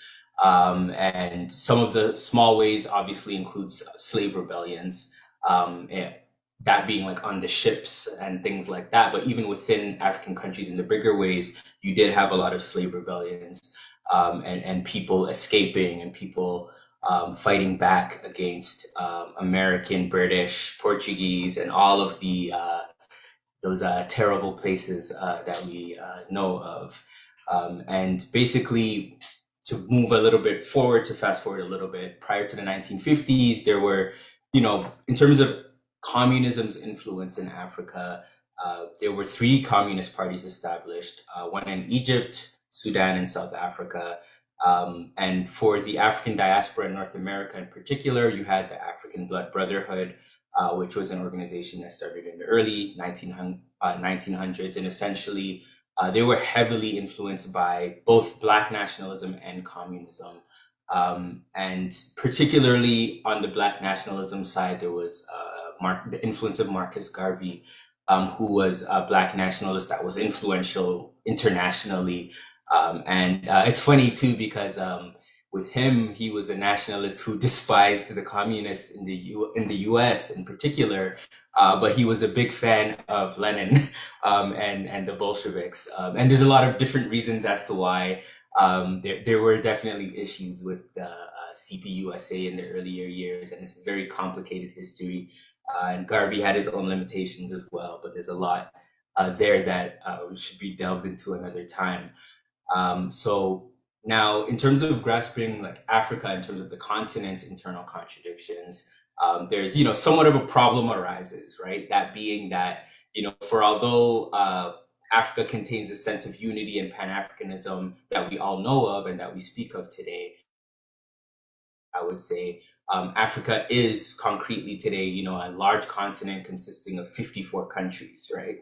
And prior to colonization, the modes of production that existed, and even during and after to a certain degree, there was a vast array of social relations, right? It was not, no one could say Africa is feudal or Africa is this or that in one sentence. Depending on which part of Africa you look at, you have more communalist forms of modes of production and modes of life. Feudal, semi-feudal, slavery was practiced in certain areas as well, and everything in between. And even to use a personal example of this as well, for myself, my family originates from Ghana, and my family's ethnic group, quote unquote, is referred to as the Bissa people, which is B-I-S-S-A. And even prior to colonization and after it, like a lot of people within this group, some of us lived in what's now northern Ghana and southern Burkina Faso, essentially. But there were also very closely related groups in what's referred to as the Eastern Mande ethnic groups. I'm sure some of you might have heard of like the Mandinka tribe or Bambara, things like that are a little bit more known. But even within that group of people, you had some that were like part of large kingdoms that could be considered feudal, semi-feudal, whatever it might be. But then you also had some that were more like communalist agriculturalists, which is where most of my family kind of what our background is. But again, that's even just looking at one ethnic group, right? Let alone looking at the large, vast array of ethnic groups in Africa. And some scientists even say Africa is the most ethnically diverse place in the world. So it's really important for us to grasp that, that we can only make generalizations to a certain degree on that question, and it's necessary to do so, but it has its limitations as well. So making blanket statements isn't preferable when speaking of an entire continent, but at the end of the day, like even theorists such as like Walter Rodney, who wrote How Europe Underdeveloped Africa, was able to still extrapolate a lot in terms of like pre-colonial, but still during the colonial era, like kind of the developments or underdevelopments that occurred within Africa as well. And just to read a quick quote, the assumption that will underlie this study is that most African societies before 1500 were in a transitional stage between the practice of agriculture and family communities and the practice of the same activities within states and societies comparable to feudalism. In a sense, all history is in transition from one stage to another, but some historical situations along the line have more clearly distinguishable characteristics than others. And what kind of marks Africa's stage prior to and during colonization is kind of this development of some states and proto-states, more or less. But then within that, you have a mixture of, still some quote unquote hunter-gatherer societies and other formations within that as well. Within the same book, he also provides more details on specific contradictions pertaining to the communalist aspects of Africa in relation to the feudal and even pastoralists versus this, that, and the third. A lot more detail there, which is important as a backdrop for understanding the complexity of Africa when we speak of it. And each having their own particularities, but having some common tendencies and traits. And the most obvious features being the development of a state and a particular territory under that state's control, more or less. And colonialism, in short, interrupted the particular developments that were more or less internal to Africa prior to the Atlantic slave trade and the advent of capitalist imperialism, which led to the scramble for Africa going into the 20th century, which is where basically they divvied up all these countries basically based on whichever colonizer decided it owned that segment of territory to exploit.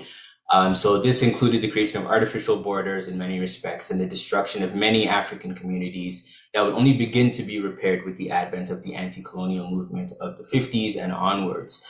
It should be noted here that many African leaders in this period, even those fond of socialism, and this was kind of mentioned before as well, to a certain extent, did tend to downplay the reality of antagonistic classes within Africa. And for one, part of that is understandable when we consider that it's true that, the communalism of Africa was pretty intertwined, right, with its social formations, even throughout the old colonial period. However, what they kind of downplayed was the emergence of the African bourgeoisie and comprador class as well. In Kwame Nkrumah's case in Ghana, he only realized this after he was exiled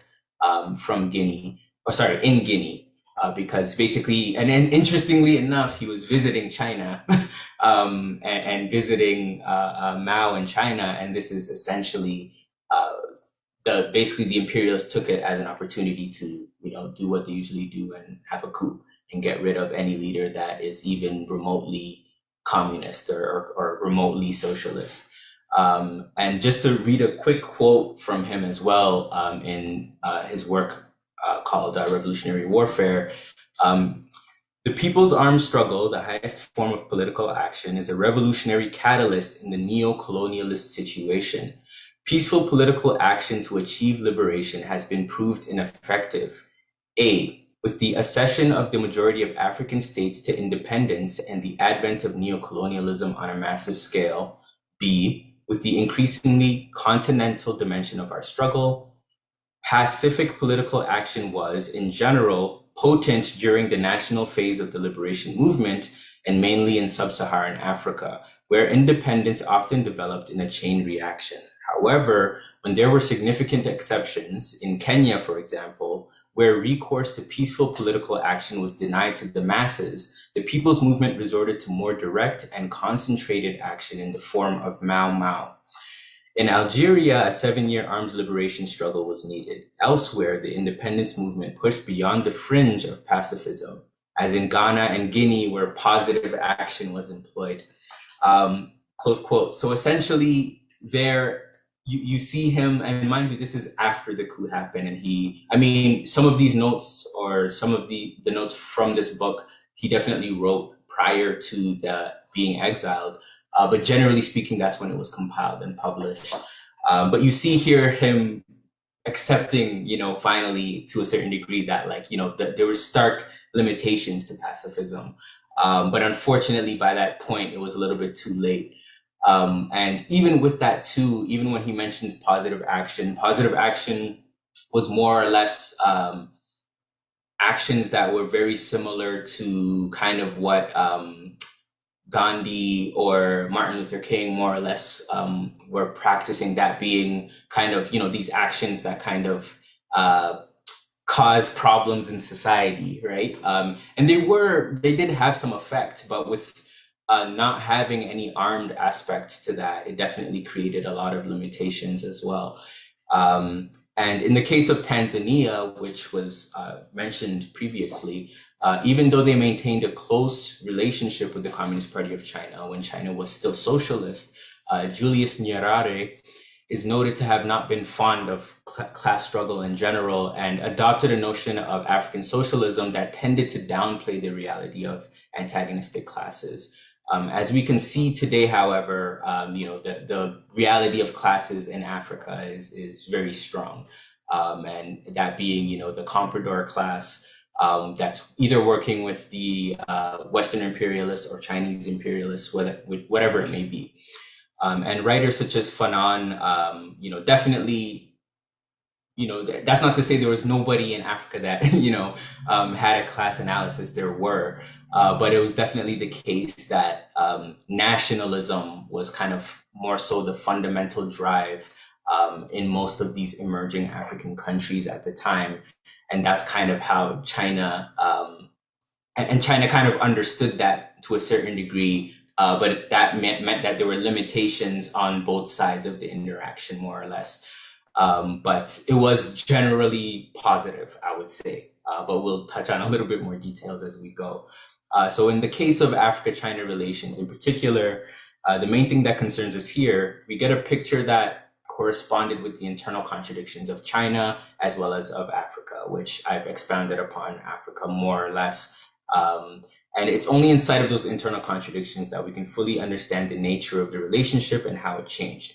So the Communist Party of China, as most of us already know, had finally taken power in 1949 and was managing the realities of socialist construction.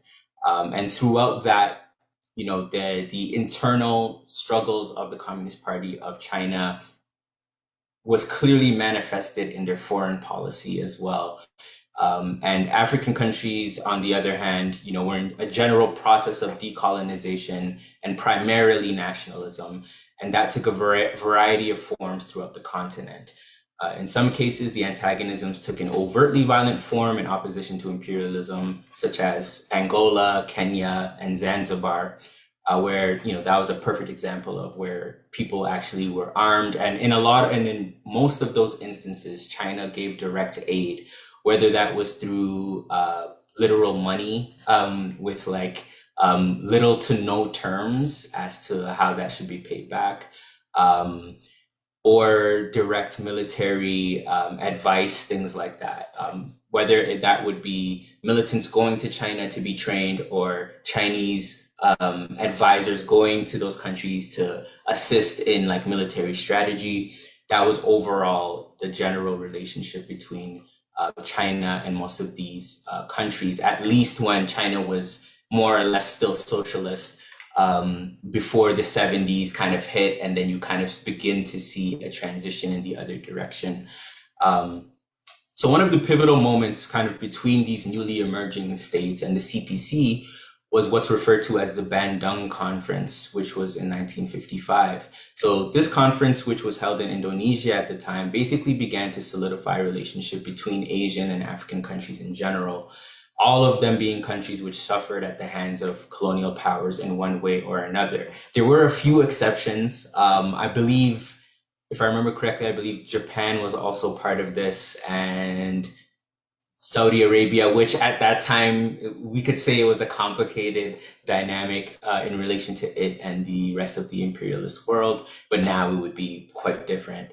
But the core principles of the Bandung Conference were political self-determination, mutual respect for sovereignty, non-aggression, non-interference in internal affairs, and equality. These goals included the promotion of economic and cultural cooperation, protection of human rights, and the principle of self-determination, a call for an end to racial discrimination wherever it occurred, and a reiteration of the importance of peaceful coexistence. There were some limitations to that, again, because China was engaging with countries that were not necessarily socialist in the Marxist-Leninist or Maoist sense. China's foreign policy definitely had a little bit of, there was a contradiction there, right? Between, well, if all these countries are coming together and it benefits China's foreign policy in a certain way or in a certain respect, and even benefits the overall global revolution that was happening in opposition to imperialism, how do you balance that with, the fact that, well, if you have a bourgeois leader of a certain African country or party that's leading a certain African country, how do you balance that with, you know, the class politics of your own country and globally as well to benefit the communist movement? And there's a lot of difficulty. So I would say it's a complicated thing, right? It's a difficult thing to just say it's this or that. But at the same time, generally, there were positives and negatives. So with that in mind, China's aid to a number of African states only began gradually in the 50s, with aid being given first to Egypt in 56, and then a number of countries receiving aid more significantly throughout the 60s. However, there was a major pause actually in aid from China to Africa in this regard when the Cultural Revolution kicked off in the late 60s. Basically because the internal contradictions of China were intensifying, right? So it makes sense that there would be somewhat of a pullback in general. And it wasn't until 1970 that China began to provide significantly more aid in relation to the 50s and 60s. And it was also in the 70s that China surpassed the Soviet Union actually in its providing aid to African countries. Obviously, this would have been past the point of the, a little bit past the point of the Sino-Soviet split, as some call it. So both in the amount of money provided and the number of countries being given aid, China was providing significantly more. And what was particularly characteristic about China's aid in relation to the Soviet Union and other imperialist powers, and this was touched on a little bit before, is that basically the revisionist USSR at this time was certainly known for providing, you know, lower interest loans to a certain degree relative to the USA, for example, or other imperialist powers. But overall, China's were a lot more loose, let's say. There were a lot less stipulations. It was practically just donations, you know what I mean? Which is understandable in sight of, you know, politics being in command. And it's not surprising. And as Marte mentioned earlier before too, that Tanzania, a country that was leaning towards China, like the Chinese style of, you know, state building more or less, received more aid than any other, than most other African countries that China was providing aid to. So that's a really important point. And Guinea was another country as well, where Sekou Touré, who was again socialist leaning, was given some aid as well. And in terms of military aid, China provided significantly less aid to countries, to African countries, only on the question of military aid in particular. On that question, they definitely were more careful, probably again because of this question of politics being in command. It's, you know, it's something you have to be more careful with, depending on what the internal politics of whatever country might be. So Zanzibar, which later became part of Tanzania, received military support from China in the form of military advisors as well as monetary support when it severed its ties with Great Britain by defeating the Zanzibar Sultanate in 1964. For China, Tanzania is also one of the better examples of its support for African liberation struggles, as mentioned already. And Julius Nyerere was quite fond of China and its variant of socialist construction. And after the Zanzibar Revolution, China was also pivotal in constructing the Tanzam Railway, for example, and many of Tanzania's policies were heavily influenced by China in the 60s and 70s. And even to the point that the Little Red Book that we all know was even read on the radio and mentioned quite regularly within Tanzania once it got translated to Swahili and some of the other local languages as well. In conjunction with that, to kind of move somewhat from Africa to the African diaspora, support for the Black Panther Party and other Maoist-leaning organizations was particularly something that stood out as, you know, being part of China's influence, but also direct interaction with, right? Because people like Elaine Brown, Huey P. Newton visited China, right? And they actually saw especially around the Cultural Revolution, which is really when the Black Panther Party was, beginning to, really be effective and beginning to really make an impact globally, not only within the United States. That's really when, this connection, this link between China and Africans was really at its best, in a sense. Just to read a quick quote. So when Elaine Brown of the Black Panther Party visited Beijing in 1970, she commented on how the revolution had improved the lives of the people. Old and young would spontaneously give emotional testimonies like Baptist converts to the glories of socialism. A year later, she returned with Huey Newton, who described his visit to China as a sensation of freedom, as if a great weight had been lifted from my soul and I was able to be myself, without defense of pretense or the need of explanation. So again, you see this, very genuine link between African struggles and the struggles of China. And unsurprisingly, right, as China kind of shifts into its revisionist phase, that being, I would argue that really started early 1970s onward, really. But obviously it has its roots from the beginning, as we all know. The contradictions kind of begin at the start, but at the same time, the wrong side started to win at that point, really, more significantly, as the Maoist factions kind of, lost out to a certain degree. So with that in mind, what kind of comes out of that in part is this notion of the three worlds theory. And with this notion of the three worlds theory, the revisionists in the Communist Party of China started to take advantage of this in order to basically posit that the Soviet Union was not only social imperialist, but was the number one problem globally, even more than the United States, for example. And I would argue that that's where with this shift of revisionism beginning, you start to see these kind of, theories that, really were clearly incorrect, right? I think it's fine to say, both imperialisms are terrible, and when they objectively were.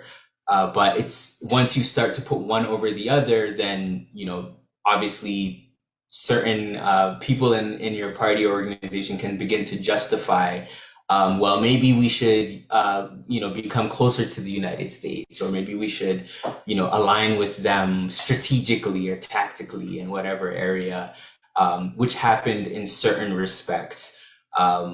Mind you, this is primarily the revisionists in the party that are pushing this line.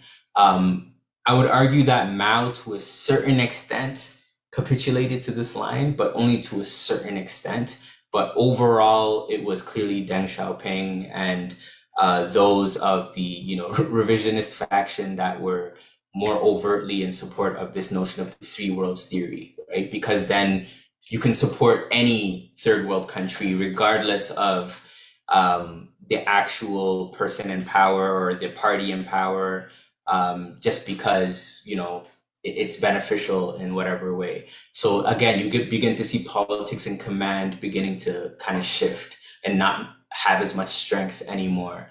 And as some minor examples to this, China began to seek support from like Kenya, which was kind of, at this time would have been more or less quite reactionary, or at least conservative, but basically reactionary, with Jomo Kenyatta, for example.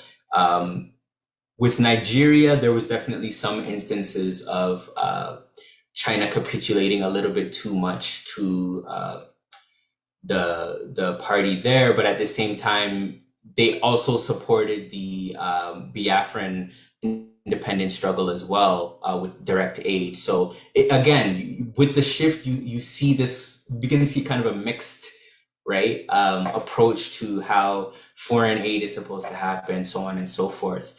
And even though this isn't in Africa in particular, one of the worst examples was probably China's support for Pinochet in Chile, where they basically supported Chile, who was an overt reactionary.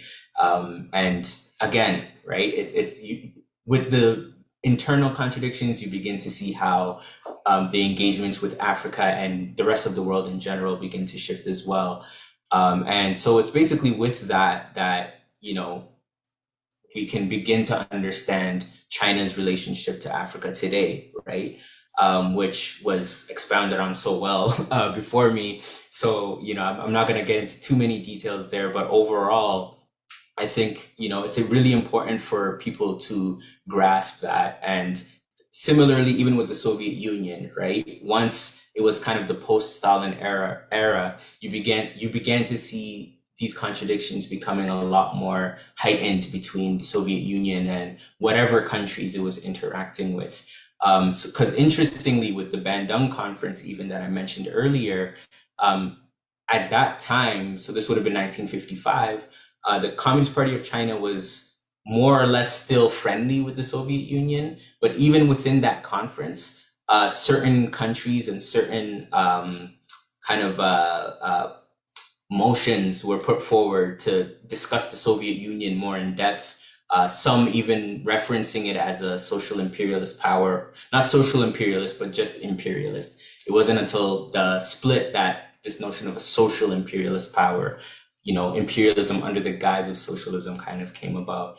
But you can see as early as 1955, after Stalin, that, these contradictions, or during-ish, but still after, more or less, that you begin to see these contradictions arise as well. And then it's not surprising that by the time you get to the 80s and 90s, the Soviet Union is invading Afghanistan, on the brink of collapse, so on and so forth. And it did eventually collapse. And then with China today, it's basically, in terms of its aid to African countries, it's basically doing what the Soviet Union did back then, right? During the 60s, 70s. It's not 100% identical, but the amount of similarities are very stark.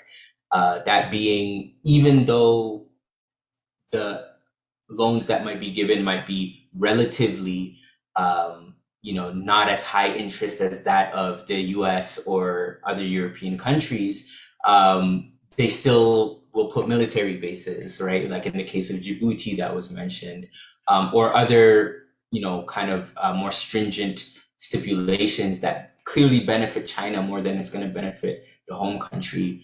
And to make matters worse, China has no sense. China basically doesn't care at all who's in power, right? So what we began to see happen in the 1970s has now basically, with the full kind of opening up of Chinese capitalism, has taken its extreme kind of nature in the world we see today. So overall, that's all I have for today. Thank you all very much for putting this together, and looking forward to the rest of the event as well. All right, thank you very much, Comrade Mubarak. So for my comments, I think one particular thing that stands out the most is that China, way before Mao, we always see the victories and the achievements that Mao did. However, Mao is not perfect, and so he is always still prone to criticisms, to bad movements, and that's fine, as long as we should build something that would fix those kinds of problems, so that in the future that won't happen. However, Deng happened, and of course that's always a bad news for us. So Lance, do you have any more thoughts about this? I'm actually curious. Did you read MLM Revolutionary Study Group's Chinese foreign policy during the Maoist era and its lessons for today? That was one of the million things I read, yes. Yeah, I was really curious. Like you hit the points on the Bandung conference and the three worlds theory.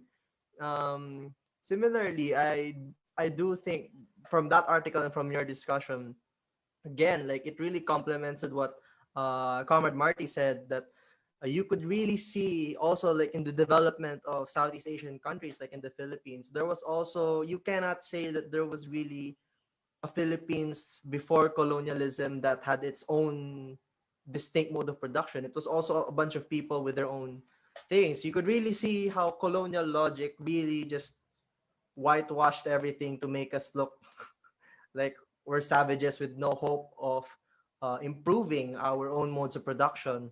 I think that this discussion really just solidified that, dispelled that kind of colonial thinking away.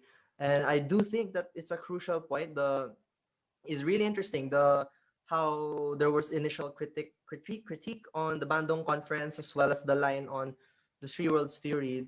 That document that I referenced, it had an interesting notion that, as Mao correctly assessed overall, strategically in the long term, any socialist country should strategically be funding or supporting revolutionary movements worldwide. But tactically, in times where it needs to survive, it could enter into certain tactical alliances. And I do think that the points you raised about how the Bandung conference was really beneficial in a way, but it did have uh, some limitations, as you mentioned, in the sense that it could have muddled the waters in how to handle the political decisions in foreign policy. Uh, and I think that's crucial. I mean, once we start winning, these are things that we will start taking note of. Future state planners, remember, remember the lessons from the 60s and the 50s. I think that's all for Comrade Mubarak's segment. I do think that yours and Comrade Marty's uh, works and speeches really complement each other, and I'm not really excited for how it's going to turn out for our roundtable. So you've mentioned a while ago that whole the balance of tactical alliances with the reactionary power, but still maintaining class struggle.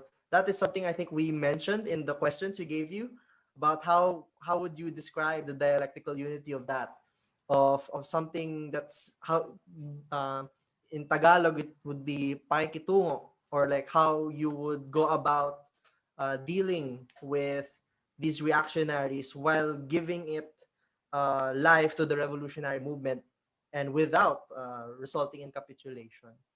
And now for our final speaker, I think. So again, thank you, Comrade Mubarak. Let's go now to our final speaker, and then we'll go to our roundtable discussion. Our final speaker, I think everybody here knows him from the Philippines. It's Professor Jose Maria Sison, who was taught in various universities from 1959 to 1967. While he was teaching, he was initially the vice chairman for education of the Lapia Manggagawa, or the Workers' Party, which was later renamed Socialist Party of the Philippines, from 1964 to 1968. But also in 1964, he had been the founding chairman of the Kabataang Makabayan, or the Patriotic Youth, in 1964. And he was also serving as the General Secretary of the Movement for Advancement of Nationalism, or MAN, from 1966 to 1967. This is a pre-Broad United Front kind of formation. And of course, quite notoriously for some, he was the founding chairman of the Communist Party of the Philippines in 1968 and chaired its military commission, which founded the New People's Army in 1969. Although, of course, he was captured in 1977, tortured, and imprisoned until he was released in 1986, soon after the fall of the Marcos fascist dictatorship. After he was released, he founded the Partido ng Bayan in 1986 and then went abroad on an international lecture tour in the Asia Pacific region in Europe. And while there, he had to seek political asylum in the Netherlands when his Philippine passport was canceled by the Aquino government in 1988. While there, he became a research consultant of the Department of Socialization and Development of Utrecht University in 87 to 88. Then he chaired the International Conference of Marxist-Leninist Parties and Organizations in 92 to 94, and the International Seminar on Mao Zedong taught in 93. Since 92, he's been the NDFP, or National Democratic Front of the Philippines, chief political consultant in the course of the peace negotiations with the government of the Republic of the Philippines, which is again turning out nasty again.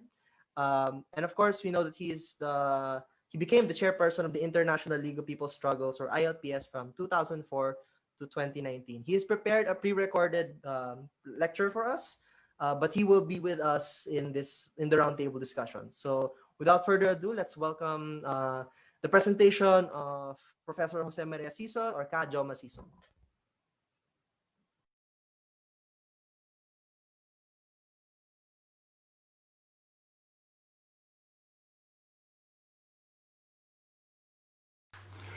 Dear compatriots and friends, on the occasion of the 100th anniversary of the Communist Party of China, this July, it is appropriate to take stock of what the Philippine National Democratic Movement has learned from China and the CPC, inasmuch as China, before its national liberation in 1949, had semi-colonial and semi-feudal conditions like the Philippines today, and had to wage a revolution with two stages, the first stage being the New Democratic Revolution, and the next being the Socialist Revolution.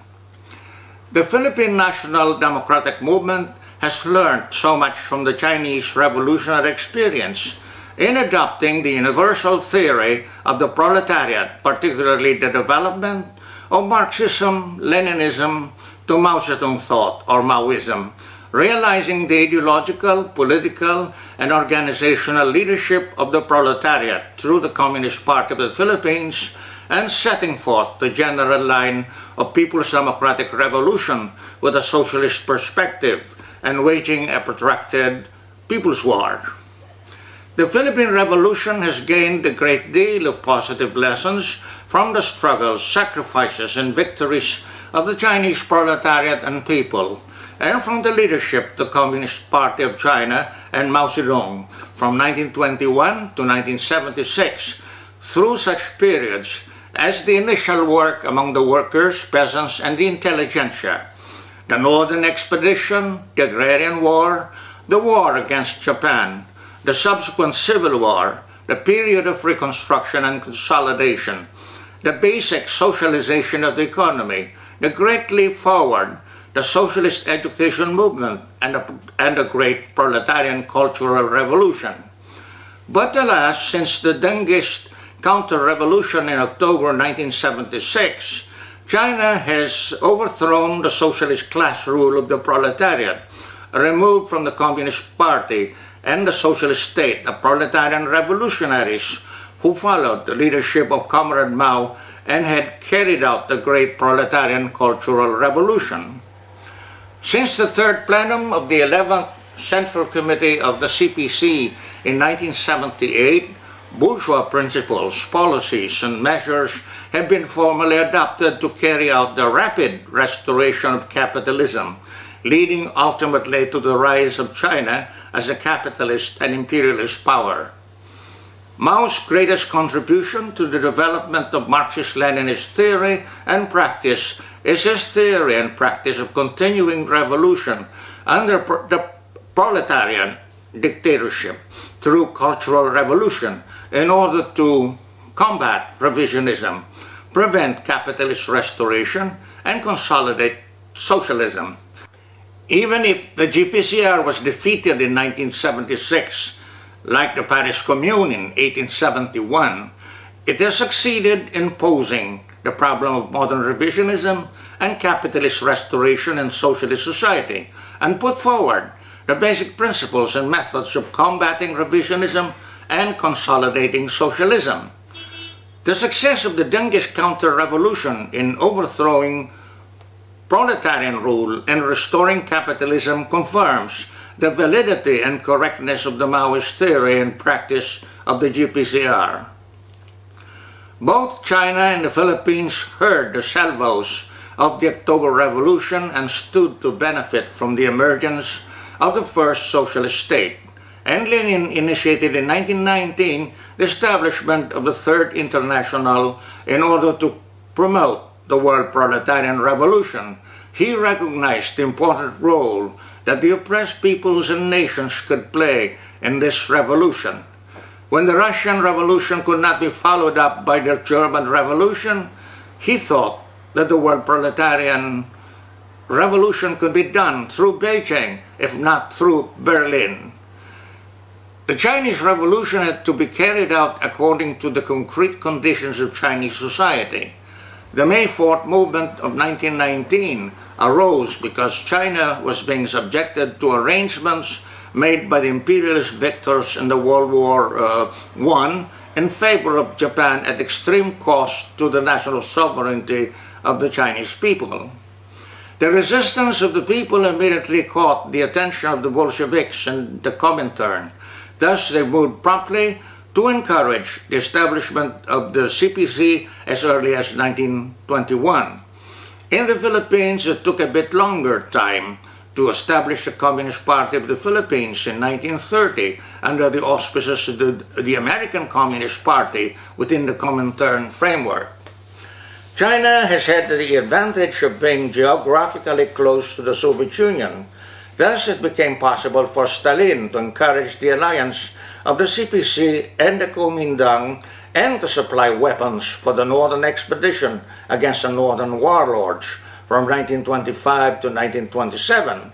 Chiang Kai-shek would betray the alliance, but the entire regiments led by communist cadres would break away from the National Army, and their first tendency was to engage in urban uprisings.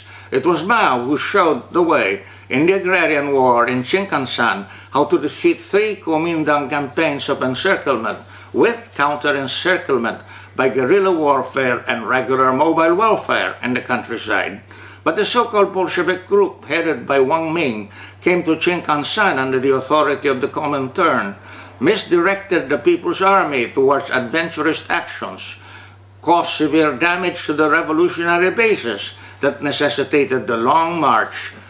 In the face of the grave errors committed, the leadership of Mao Zedong was upheld at the Zunyi Conference in 1935.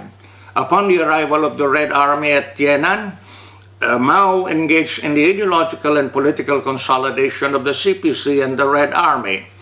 By 1936, the imminence of Japanese aggression became apparent, and under the encouragement of the Soviet Union, the CPC engaged the Kuomintang in alliance against the Japanese aggression from 1937 to 1945. By excelling at fighting the Japanese aggressors, the CPC and its Red Army gained unprecedented strength. The U.S. brought into China some 3 divisions and at the same time sued for peace between the CPC and the Kuomintang in order to make the latter gain the upper hand. Stalin himself cautioned against the liberation of the entire China by the CPC. Under the leadership of Mao, the CPC joined the Chongqing peace negotiations but observed the aggressive scheme of the U.S. and the Kuomintang preparations for civil war. The Red Army was ready for liberating the entire country from 1946 to 1949. In the case of the Philippines, the merger party of the Communist Party and the Socialist Party failed to develop a nationwide anti-fascist movement under the auspices of the Popular Front from 1936 onward, and was confined to Metro Manila, Central Luzon, and Southern Luzon.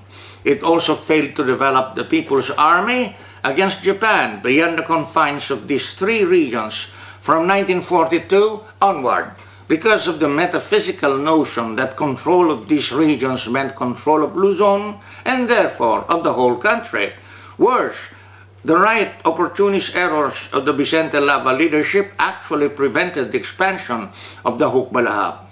The errors ranged from the retreat for defense policy from 1942 to 1943 to the policy of welcoming the return of U.S. imperialist forces and the Commonwealth puppet government from September 1943 onward. The old merger party of the CP and SP did not maximize the favorable conditions for building the People's Army and carrying out land reform nationwide during the World War. Neither was it able to take advantage of the revolutionary flow that appeared in mainland Asia in the decades that followed World War II because of subjective factors like the left opportunist error of Jose Lava, which had the putschist aim of seizing political power in 2 years' time from 1949, and the right opportunist errors of Jesus Lava in liquidating the People's Army in 1955 and the party in 1957, and because of objective conditions like the archipelagic character of the Philippines. The armed revolution in the Philippines was practically defeated from 1950 onward after the 1949 offensives and the arrest of the entire Manila-based Politburo of the old merger party. After nearly 2 decades, the People's Democratic Revolution would be earnestly resumed upon the re-establishment of the CPP on December 26, 1968, and founding of the new People's Army on March 29, 1969. Being in an archipelagic country like the Philippines, the NPA has not been able to benefit from cross-border assistance like the People's Armies of Korea and Indochina after World War II. But of course, the Filipino people and revolutionaries have always been inspired and emboldened by the revolutionary struggles and victories on the Asian mainland. And it was a sad development that from 1978 onward, the Chinese counter-revolutionaries restored capitalism and proceeded to discourage the revolutionary armed struggles in Southeast Asia in the name of regional peace and development and good relations with the US and the ASEAN. Despite this dismal turn of events, the CPP has brilliantly overcome all US-supported strategic campaigns of military suppression against the armed revolution from the time of Marcos to the present, and has developed this nationwide and with deep roots among the toiling masses of workers and peasants by building the party, the People's Army, with auxiliary and reserve forces, revolutionary mass organizations, alliances, and the local organs of political power. There are 2 important lessons learned by the Filipino revolutionaries from the Chinese Revolution and Mao. One is to apply materialist dialectics and fighting and seizing arms from the enemy by following the strategic line of protracted people's war. And the other lesson is the principle of self-reliance. Thus, the CPP has been able to carry out and advance the People's Democratic Revolution for 52 years despite major setbacks of the world proletarian revolution due to the concatenation of counter-revolutionary developments such as anti-communism, neo-colonialism, modern revisionism, neoliberalism, the full restoration of capitalism in Russia and China, and recrudescent fascism. The Philippine Revolution is now a torchbearer and frontliner in the world proletarian revolution, wishing to complete its victory over revolutions guided by Marxism-Leninism. The US wants to destroy the CPP and the armed revolutionary movement, exposing its own imperialist character. China has violated Philippine sovereign and maritime rights in the West Philippine Sea and competes with the US in plundering the Philippines. Notwithstanding all these, the Philippine Revolution stands to benefit from its self-reliant fortitude and from the wide-scale anti-imperialist and democratic mass struggles which are ushering in the resurgence of the world proletarian revolution. The People's War in the Philippines is still in the stage of the strategic defensive, with the multiplication of platoons and companies as the fighting units to carry out extensive and intensive guerrilla warfare, bleed the enemy monster with thousands of wounds, mature the final phase of the strategic defensive, and prepare for the stage of the strategic stalemate with companies and battalions as the fighting units in waging regular mobile warfare. The success of the strategic stalemate will further prepare the strategic offensive for defeating the enemy nationwide and bringing about the basic completion of the new democratic revolution through the seizure of political power in the cities.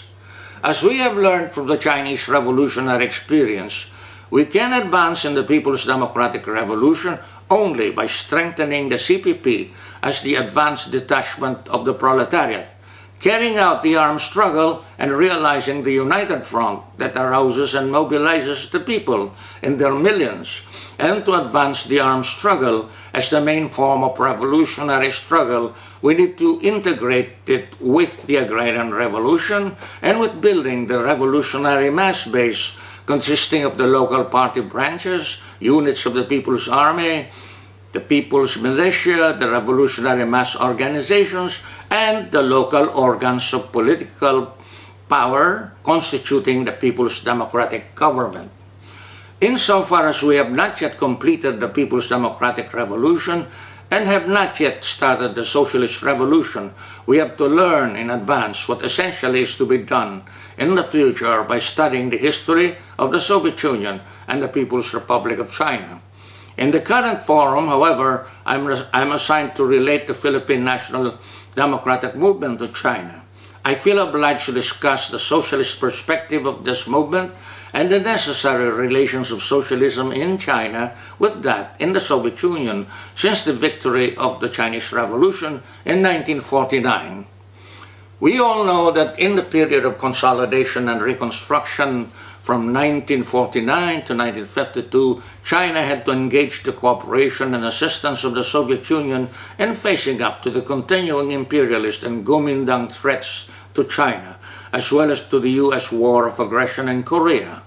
Even as they were self-reliant, the Chinese proletariat and people learned much from the Soviet experience in overcoming the cost of the Civil War and imperialist blockade, stabilizing the economic and political situation, overcoming inflation and corruption, suppressing counter-revolutionaries, nationalizing the land and completing the land reform, and preparing the basic socialization of the economy.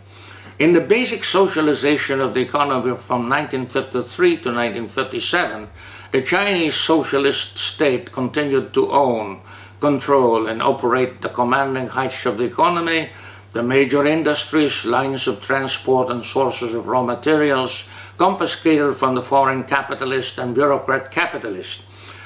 As in the period of the new economic policy in the Soviet Union, concessions were given to the national bourgeoisie, which was accommodated in state-private corporations. Small producers and traders were also allowed to operate. Cooperatives were promoted among the peasants who benefited from land reform, as well as among other small producers in handicrafts and other enterprises.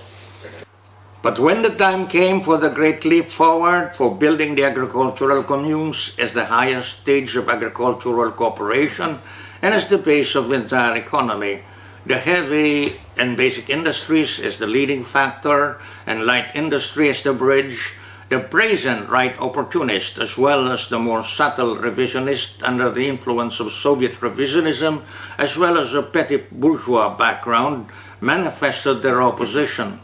The CPP, under the leadership of the great Mao, succeeded in building the commune system and the industrial foundation of socialist China and overcame the imperialist blockade, the Soviet abandonment of projects, the natural calamities, and the sabotage by the rightist and revisionist. After the overall success of the Great Leap Forward and bumper crops of 1962, the CPC, under the leadership of Mao, launched the socialist education movement in order to confront the pernicious elements who had attacked the Great Leap Forward and the CPC under the leadership of Mao.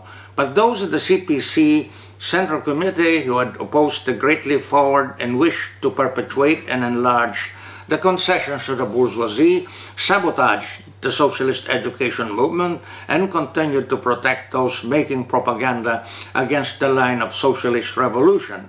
Thus Mao and his proletarian revolutionary comrades decided to launch the great proletarian cultural revolution and start with the bombardment of the bourgeois headquarters of Liu Shaoqi and Deng Xiaoping and the CPC by the Red Guards in 1966. Since the ascendance to power of modern revisionism under Khrushchev and the Soviet Union in 1956, Comrade Mao had seriously studied this phenomenon, its nature, causes, and consequences in socialist society. Thus, he was able to develop the theory and practice of continuing revolution under the dictatorship of the proletariat through cultural revolution in order to combat modern revisionism, prevent the restoration of capitalism, and consolidate socialism. He was for the revolutionization of the superstructure, doing away with the anti-socialist old ideas, culture, customs, and habits in order to uphold the revolutionary leadership of the proletariat and enhance the socialist relations of production. Class struggle was proclaimed as the key link in the advance of socialist society, putting revolutionary politics in command of production and not merely developing the forces of production. As a result of the GPCR, the youth were mobilized as Red Guards, as revolutionary successors in combination with the toiling masses of workers and peasants. Art and literature were revolutionized to serve the people and honor the revolutionary workers, peasants, and soldiers as the heroes. The theatrical models were promoted. The educational system was reformed to stop the phenomenon of university students coming mostly from former exploiting classes and from strata higher than those of the workers and peasants. Barefoot doctors were trained to spread and raise the level of healthcare in the rural areas. Revolutionary committees were created as new organs of political power. 3-in-1 leading committees were formed in the factories, communes, and institutions to combine the representatives of the party, the masses, and the experts. The Ansan Constitution became the model for organizing the workers. The Tachay and Taching models were promoted. The first half of the 10-year course of the GPCR was generally successful, but the blatant revisionist capitalist rulers were able to unite with the centrists, and together they succeeded to split the ranks of the left and bring back Deng Xiaoping and other capitalist rulers to power under the pretext of their having become repentant and rehabilitated. Increasingly, they were able to use the line against Soviet modern revisionism and social imperialism to justify rapprochement with U.S. imperialism in connection with the catchwords of modernization, reforms, opening up, and reintegration in the world capitalist system in order to obfuscate the line of class struggle. They put forward a theory and line of developing the productive forces using diplomatic and trade relations with the capitalist countries to hasten access to higher technology, doing away with the class struggle as the key link, and trashing proletarian internationalism. Matters came to a head in the year of 1976. After the death of Zhou Enlai, his longtime protege Deng Xiaoping was removed from power as an exponent to Big Comprador ideology with his line of modernization through capitalist reforms and reintegration into the world capitalist system. But after the death of Mao in September 1976, it was the turn of the Dengist and centrist followers of Zhou Enlai to enable the Dengist counter-revolutionary coup, the mass arrest of the followers of Mao, and the mass expulsion of CPC cadres and members who had supported the GPCR. Those who opposed the GPCR were brought back to the CPC en masse and took over the leading positions. Thus, the CPC became a revisionist and phony Communist Party. In the third plenum of the 11th CPC Central Committee in 1978, decisions to adopt capitalist reforms, reintegrate China in the world capitalist system, and restore capitalism completely in China under the guise of socialist market economy and socialism with Chinese characteristics. The GPCR was declared a complete catastrophe, despite the average yearly economic growth rate of more than 10% during the period. The commune system was dismantled and the rural industries were privatized. The big bourgeoisie was rewarded with further repayment of war bonds already previously redeemed by the state and was given access to the state banks to take credit and expand their private business operations. In 1979, the U.S. started its diplomatic relations with China after making preparations for these since the Nixon visit to China in 1972.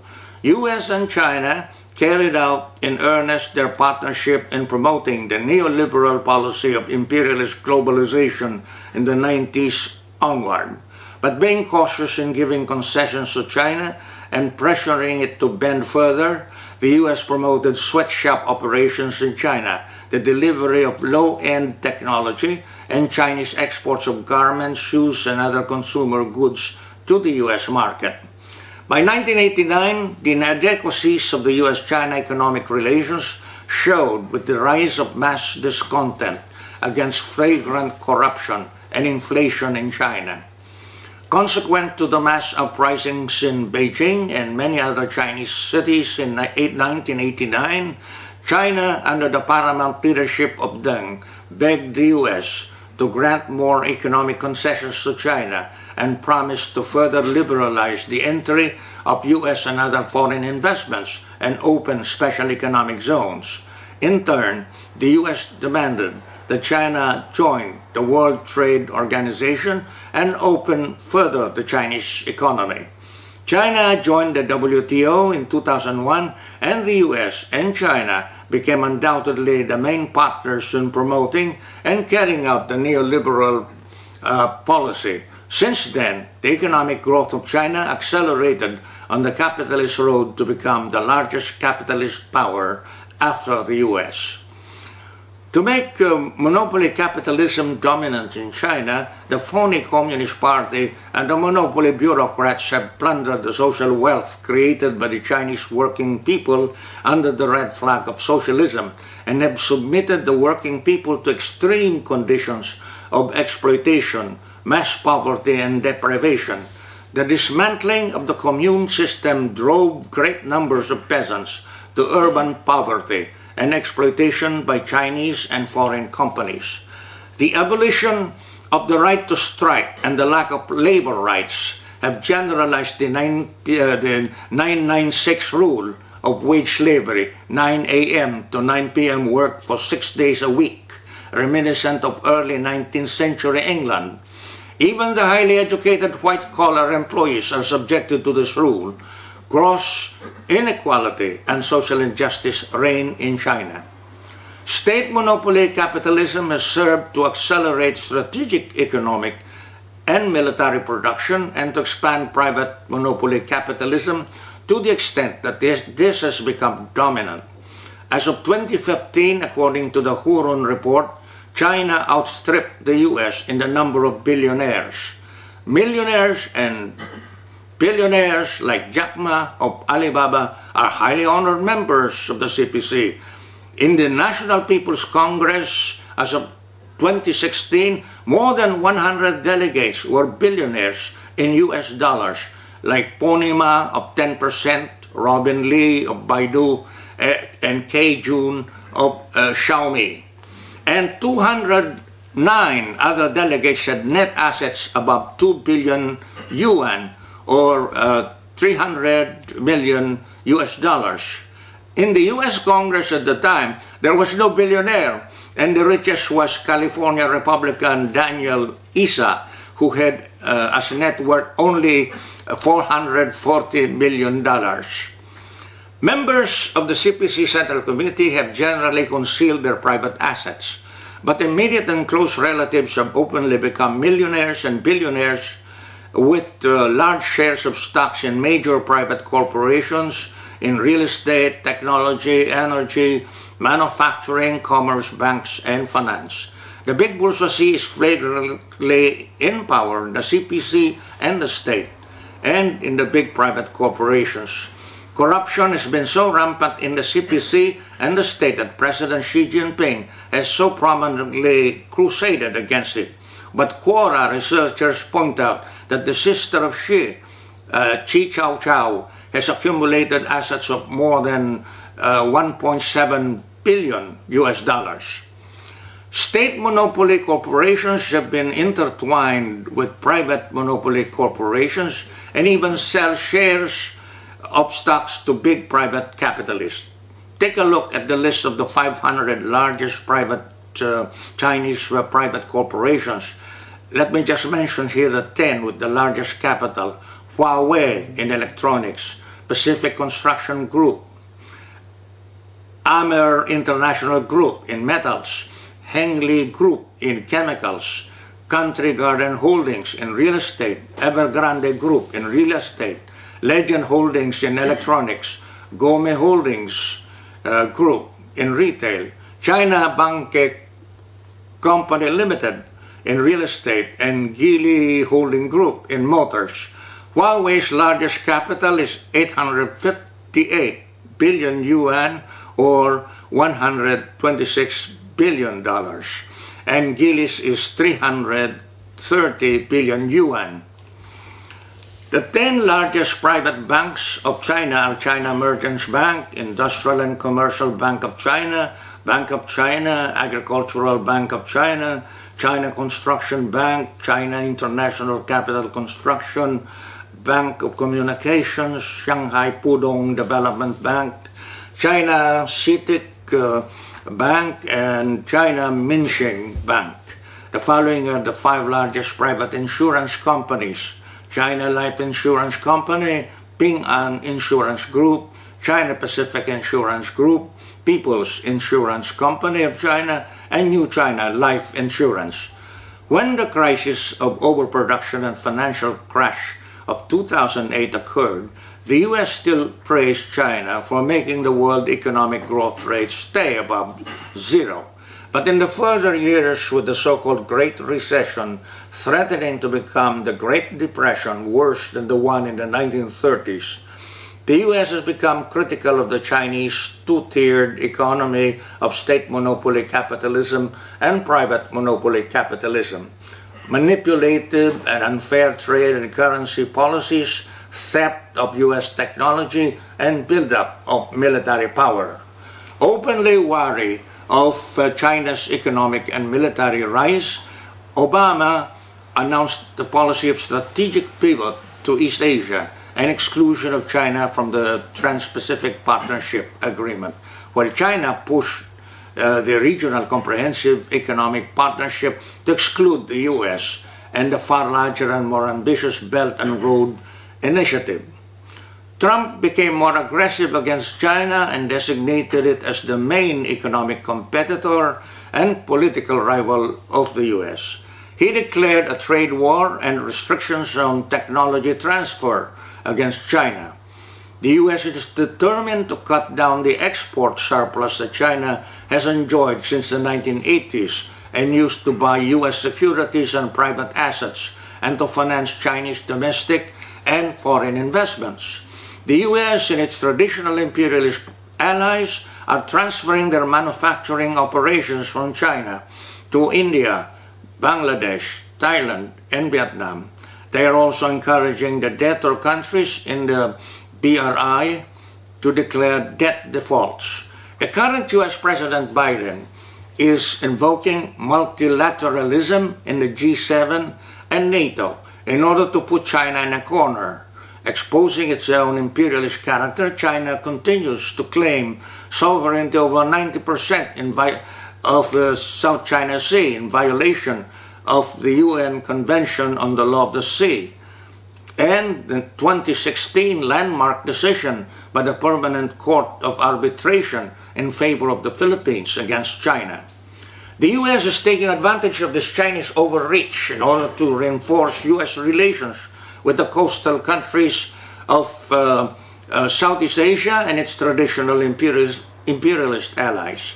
Against the Chinese claim violating the UNCLOS, the Quad of the US, Japan, Australia, and India is asserting the right of free navigation in the Indo-Pacific Oceanic route, and the European countries are also defying China's aggressive violation of the UNCLOS. The crisis of the world capitalist system is rapidly worsening. It is characterized by overproduction of all types of goods due to the rising social character of production, the extreme greed of the monopoly bourgeoisie, and the sinking wages under the neoliberal policy regime.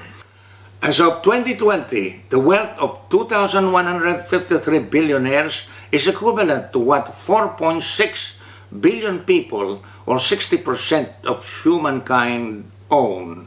The class struggle is intensifying in the entire world in both imperialist and underdeveloped countries. The struggles of the oppressed peoples and nations for national and social liberation are rising on the widest scale, and the contradictions among the imperialist powers, especially between the US and China, are sharpening. The rapid spread of anti-imperialist and democratic mass struggles are the prelude to the resurgence of the world proletarian revolution. Until recently, some 10% of the Chinese population have been enjoying relatively comfortable incomes and a high standard of living, but mass poverty among the toiling masses and among most of the youth is still a conspicuous fact, despite the claims that some 850 million people have just been lifted up from absolute poverty by capitalism. At least 60% of the people or more are suffering from the pangs of poverty and deprivations due to a low average monthly income of only $150. All the ills that afflict capitalist society are conspicuous in China, such as bureaucratic corruption, persistent poverty, prostitution, drug addiction, gambling, and common criminality. Thus, many Chinese youth and workers are becoming rebellious and are reading the works of Comrade Mao for inspiration and guidance. Under the stress and strain of the crisis of overproduction in the world capitalist system, the growth rate of the capitalist economy has gone down significantly since 2015, and the Chinese stock market fell by at least 14% in 2018.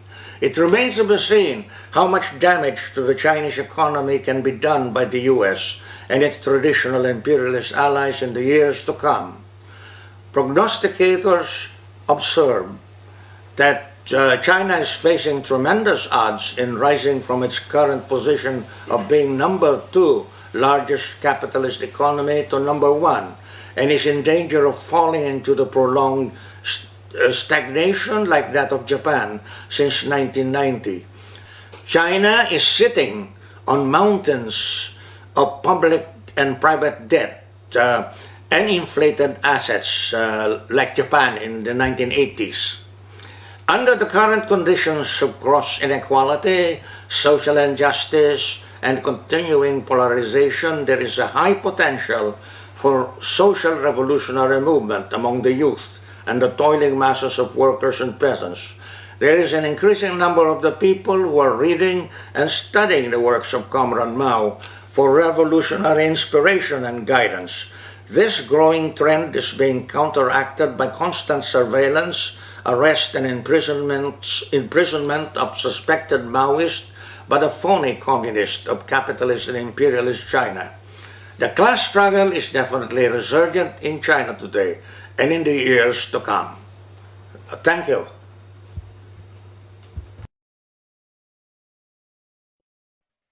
All right, thank you very much to Professor Joma.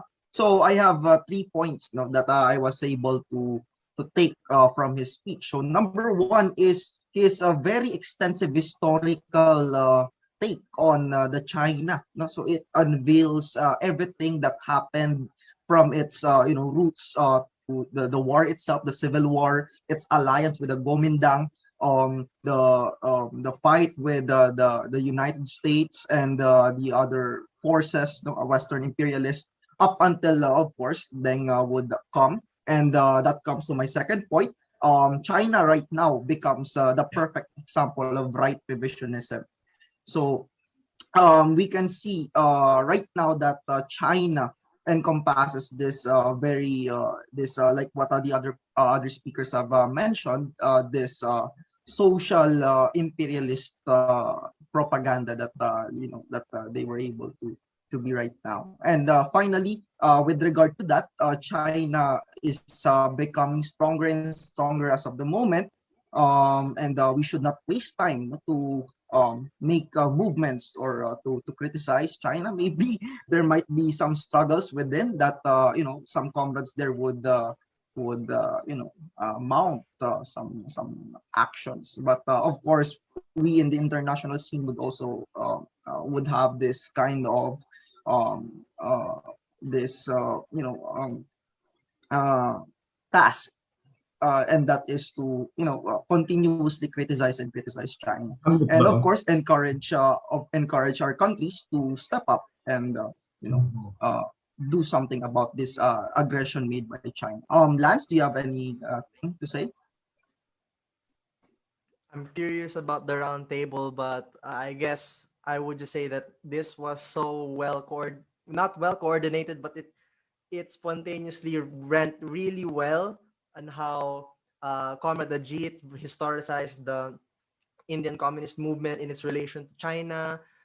Comrades Marte and Comrades Mubarak are historicized, on the one hand, Chinese imperialism as it is now in Africa. On the other, foreign policy relations between African nations, the revolutionary movements there, and the CPC, and of course, Comrade Joma synthesizing it by going back to the history of the Communist Party of China, and of course, the key lessons regarding the experience of the Chinese Revolution and its effect on the Filipino revolutionaries. Of course, we know from Comrade Joma's speech, really important, the two matters of the requirement to apply dialectical materialism concretely and not dogmatically to a particular situation. Of course, if some of us are familiar here with the documents, in the time when the comrades were espousing the need for a protracted people's war in the Philippines, the revisionist Lava and Tarok line would say that this is not applicable because, quote unquote, we are not in a mainland like China. But the line developed by the comrades, of course, by Comrade Joma, and their articles like the specific characteristics of our people's war, they were able to first, in typical Maoist fashion, concretely analyze the situation, and from the wisdom of the past revolutionary struggles, apply a theory that will guide the revolutionary struggle. And of course, we've seen that the armed struggle in the Philippines has been continuing to expand despite, of course, the major setbacks that has faced everyone, even the Philippines, since the fall of the Soviet Union and China's capitalist restoration. Of course, we're thankful for that. But without further ado, I think we're going now to the most exciting part, where we have gathered, I think, a very special cast of panelists. So this roundtable or question and answer is going to be, I will give, me or Justin will give an introduction to the question, the context behind the question. Then we will ask the main question, and then any of the panelists may choose to speak. And then me and Justin will probably moderate if someone else wants to speak. And then we just would like to note if the speakers would, from time to time, check their chat box, just in case we are running out of time, and the like. But without further ado, I think we could start. I think we would show our panelists now into a split screen. And welcome back, Comrade Ajith. Okay, let's get everyone on board. We have sent initial 4 questions for the panelists to ponder over, but of course we are collecting your questions, so please do send them, and I hope the discussion will provide more spirit for you guys to ask more questions. So without further ado, let's go to the first question.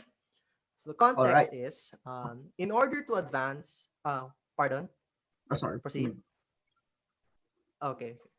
So context, in order to advance to a notion of progressive politics, some organizations would mistakenly prioritize building alliances, even reactionaries, to bolster their numbers, while others would prefer to focus on their internal organizing at the risk of closing off to possible allies. From dealing with the Kuomintang to imperialist nations, the Bandung Conference, the colonies and semi-colonies, the history of the Communist Party of China is filled with experiences dealing with reactionaries, which would somehow indirectly help the internal growth of the movement.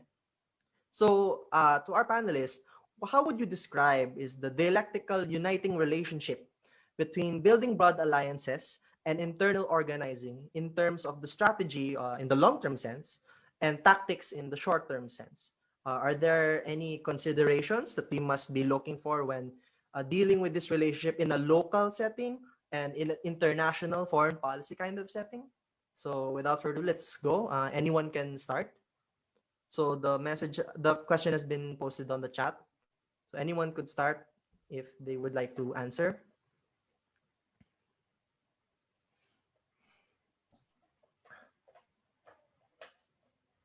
Comrade Ajith, would you like to go first? You're on mute.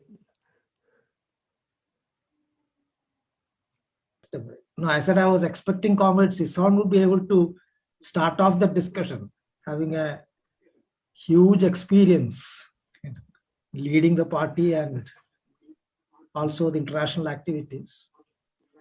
Would he begin? Let me discuss first how the Revolutionary United Front is constituted in optimal terms. Then I shall describe the first and second alliance, between the Chinese Communist Party and the Kuomintang. Well, optimally, it should be clear what is the class leadership in the United Front, and what is the political line.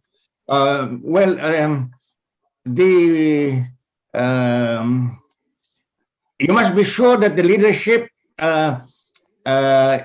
is in the hands of the working class. There is a proletarian class leadership. The Communist Party is the advanced detachment of the working class. So that should be clear. And the objective of having the United Front is to carry out the new democratic revolution, the bourgeois democratic revolution under the leadership of the working class. And subsequently, the working class leads the socialist revolution that follows the new democratic revolution. This was made clear by Lenin. Lenin stood against the idea of Plekhanov, although Plekhanov had the credit of conceiving of the two stages of the revolution in Russia, but he fell short by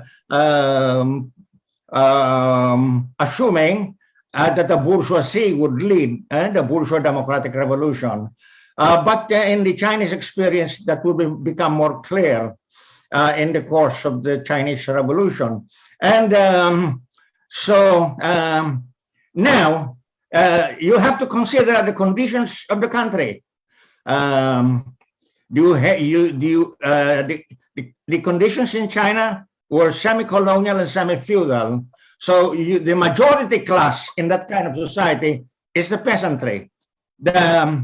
The working class is a minority class, though it's a class much bigger than the bourgeoisie. So for the working class has to make sure that it has its core of cadres and members, and it is strong in the trade union movement. But at the base, it must make the basic alliance of the working class and the peasantry. So that constitutes at least 90% of the people. And then the next step is to win over the middle social strata, the urban petty bourgeoisie and the national bourgeoisie. Then next thing you do in constituting the United Front is to take advantage of the contradictions among the reactionaries. And the fourth step you take is to deal one after the other that which you consider the enemy. So, in the first alliance in the Chinese Revolution, it was against the northern warlords. No, there was a team up of the Communist Party and the Kuomintang, and in the second alliance, the alliance was against a foreign aggressor.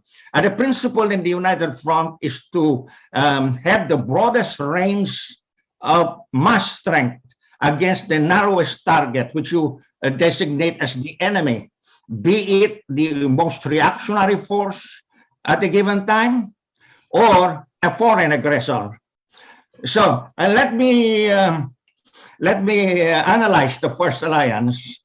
Sun Yat-sen was a towering figure in the old democratic revolution of 1911, and his prestige stayed. And Stalin had high respect. And Sun Yat-sen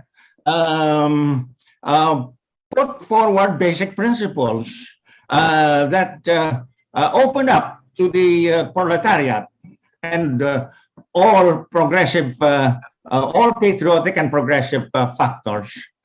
The Communist Party of China was weak still at the time that the first alliance would be composed against the northern in the preparation and in the making conduct of the expedition against the northern warlords. And there was even the notion that the Kuomintang and the Communist Party should merge. But at any rate, the Kuomintang was dominant and the Communist Party of China was vulnerable what would be eventually be the betrayal by Chiang Kai-shek in 1927. Okay, but though you can criticize the rightist tendency of the leadership of the communist, the Chinese Communist Party, there were certain gains made. You know, the Soviet Union was able to give support, especially logistical support to the alliance, and Zhou Enlai became the political commissar of the Huangpoa Military Academy of Officers, and communist cadres became commanders of entire regiments, so that when Chiang Kai-shek did his betrayal in 1927, entire regiments broke away from the National Army and eventually would link up the forces of Mao Zedong at Chinkansan. But before that, there were left opportunist uprisings. There were urban center insurrections which failed. Li San featured prominently, and even Zhou Enlai was involved in those uprisings. But anyway, Mao Zedong, who had developed the line for the agrarian war, which would run from 1927 to 1936. So Mao on his own started with peasant organizing and with guerrilla warfare, the strategic defensive. But it was a good thing that there were relatively larger forces that could go into regular mobile warfare, which we joined up. So in the first three campaigns of encirclement by the Kuomintang, the People's Army gained more strength, but in the fourth and fifth encirclements of the enemy, the counter-encirclement campaigns of the Communist Party failed because of the intervention of the so-called Bolshevik group, headed by Wang Ming, who was appointed, assigned by, who was appointed by the Comintern, So there was the left opportunist line deploying the People's Army to attack urban areas, and the defenses for the Chinkanshan area were neglected. So that caused a lot of damage to the revolutionary base areas. So there had to be a long march.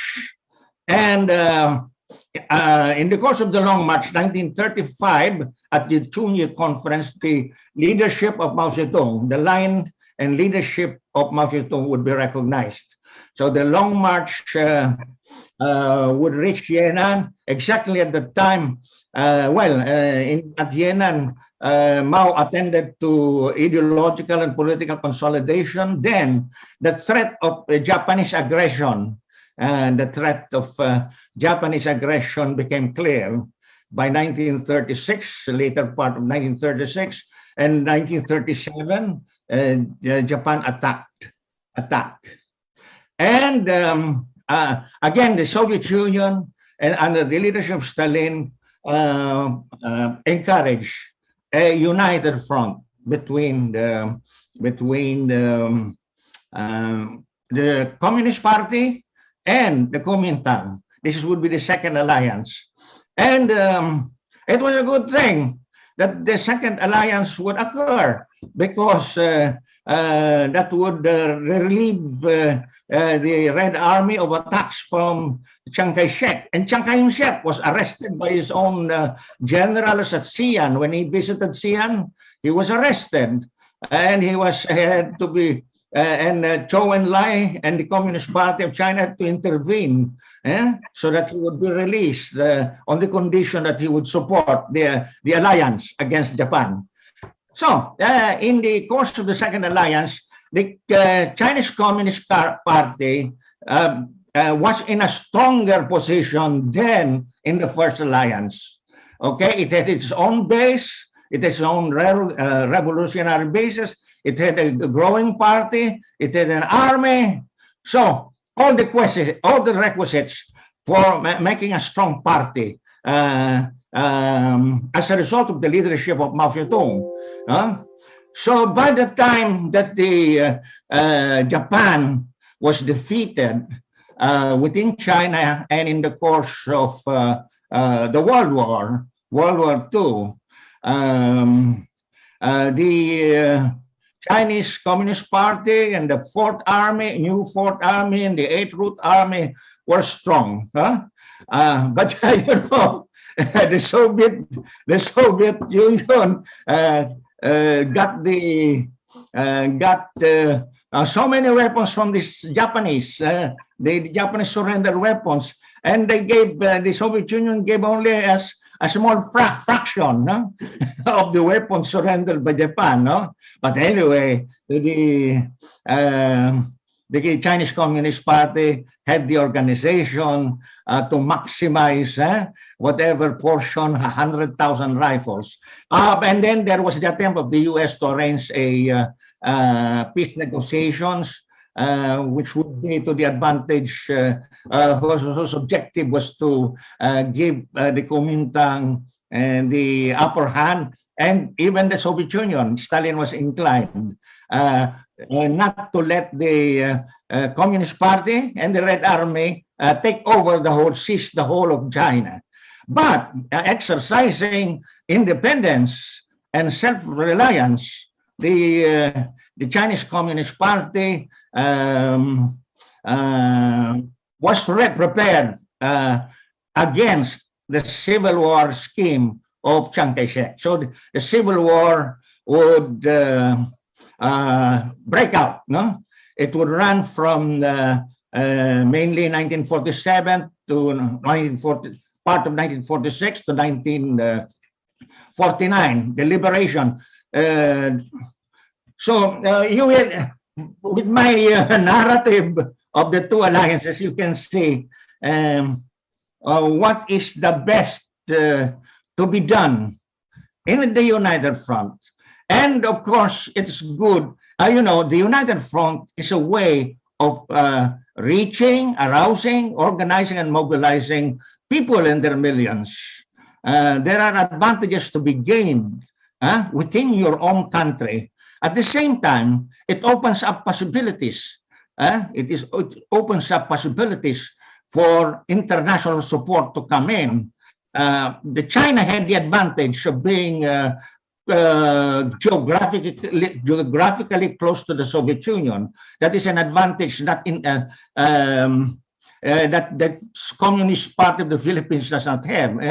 The Philippines is archipelagic, and it does not have the advantage of China bordering with Soviet Union or the Southeast Asian armed struggles after the defeat of Japan. No, there would be the cross-border relations among communist parties. Ho Chi Minh could cross borders from the Soviet Union to China to Indochina.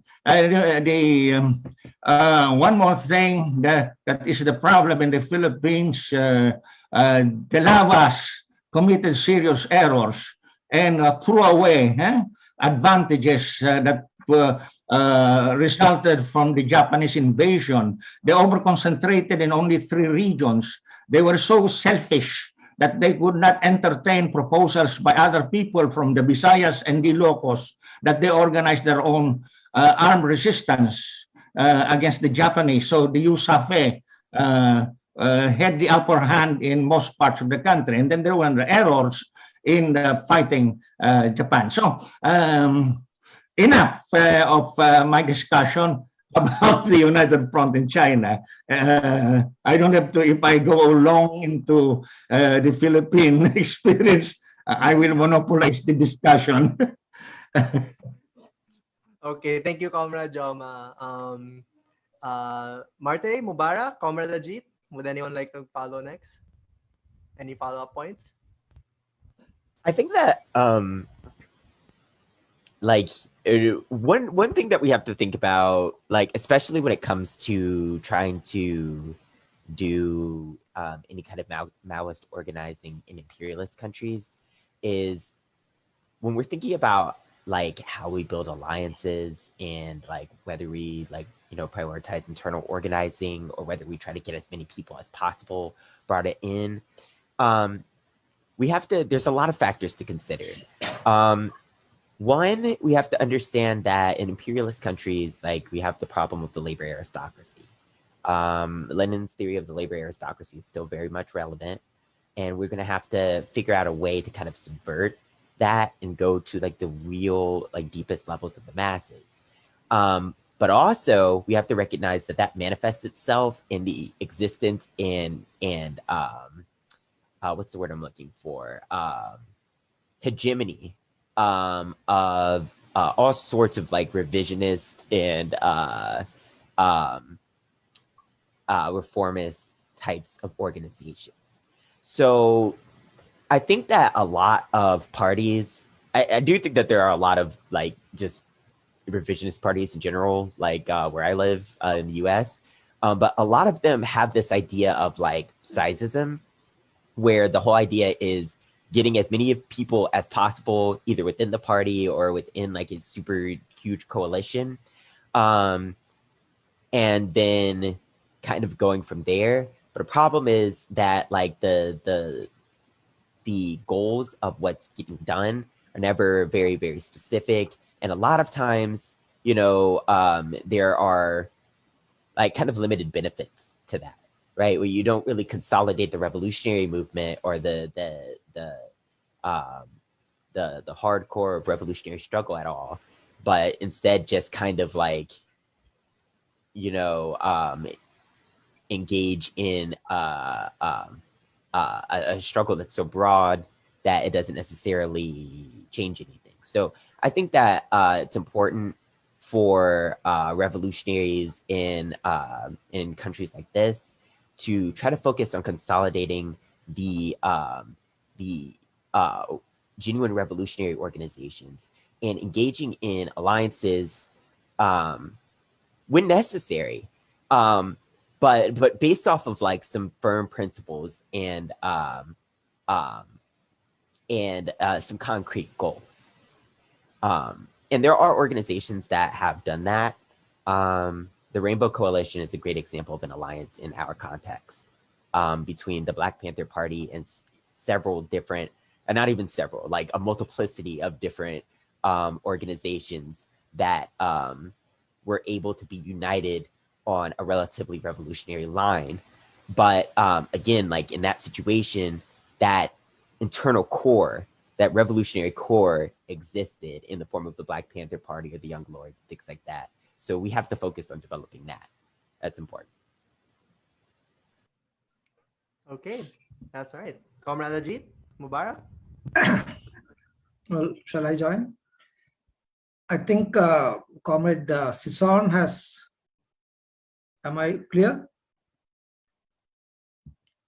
Comrade Sison has explained it in fairly good details. Here we usually sort of distinguish this as a matter of the difference between the strategic united front and tactical united fronts. The New Democratic Revolution is itself based on a four-class alliance. It, as Sison mentioned, it's the workers and peasants alliance, the unity that is the basis, and along with that, unite with the petty bourgeoisie and the national bourgeoisie also. And in specific conditions with one or the other sections of the reactionaries, because to the extent that can be utilized in favor of advancing the revolution, of narrowing the bunch of enemies that you have to confront and utilizing the contradictions among the enemies to promote the revolution. So this is the overall thing, and I think that Mao has given the experiences of the Chinese Revolution. He has summed it up by pointing out the necessity of maintaining independence and initiative while we unite, when the proletarian party unites with other forces. Now, in the present condition, I think one has to also factor in this, that as I pointed out in one of my essays on the vanguard party in the 21st century, there are a huge array of forces who are definitely not proletarian. Orientation is more only petit bourgeois and also national bourgeois type of orientation. Coming up from identity politics and all sorts of various ideological angles. Broadly, at present, you can say, of course, it would vary from country to country. Quite broadly, the characteristic is either outright anti-communist or apathy to communism, in the name that communism means dictatorship, etc., and all that. Quite influenced by imperialist propaganda against communism. But these forces, there are a good amount of them who are genuine in as much as they are genuine to the issues that they try to take up, without really realizing the limits of their reformist politics or their, petit bourgeois politics, but they're genuine to the issues that they take up. And to that extent, to the extent that they stand with the people, whichever section of it is, and struggle for the people's causes, there are grounds for a communist party to unite with them. Now, unity can be in various phases. It need not always be organizational, because it also depends upon the other force whether they are willing to unite with you. It's not only your intentions and all that matters. But by addressing the issues that they raise, by opposing the repression that they face, and all various other ideological and propaganda and various other means, the Communist Party can definitely, create a favorable situation which will draw them towards a unity that make them understand, at least among the rank and file of those organizations, that uniting with the Communist Party is necessity for their advancing in their cause. So this sort of careful handling of the issues that come up, regardless of whether these forces openly expose anti-communist propaganda and all that. Of course, we have to refute that and all that, but not making that a criteria, but rather the issue of whether they are actually standing with the people, struggling with the people or not.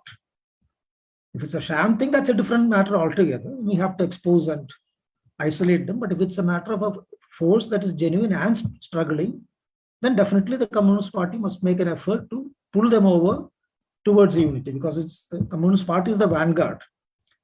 And as Lenin puts it in his What Is to Be Done, it has to be a tribune of the people, addressing all issues faced by the people, not necessarily getting into struggle in all these issues, but addressing it at least at the level of its politics and its propaganda. And I think there is a good opportunity for that today in the present world situation. There is a big gap there, in fact, that the Communist Party, because the general overall the Maoist movement is weak at the world level, except for a few countries where it is quite strong and developing and leading the struggle, armed struggle. Broadly speaking, it is fairly weak, small forces, and therefore that vacuum is being utilized by a lot of anti-people forces to further confuse the situation and sort of muddy up the whole atmosphere.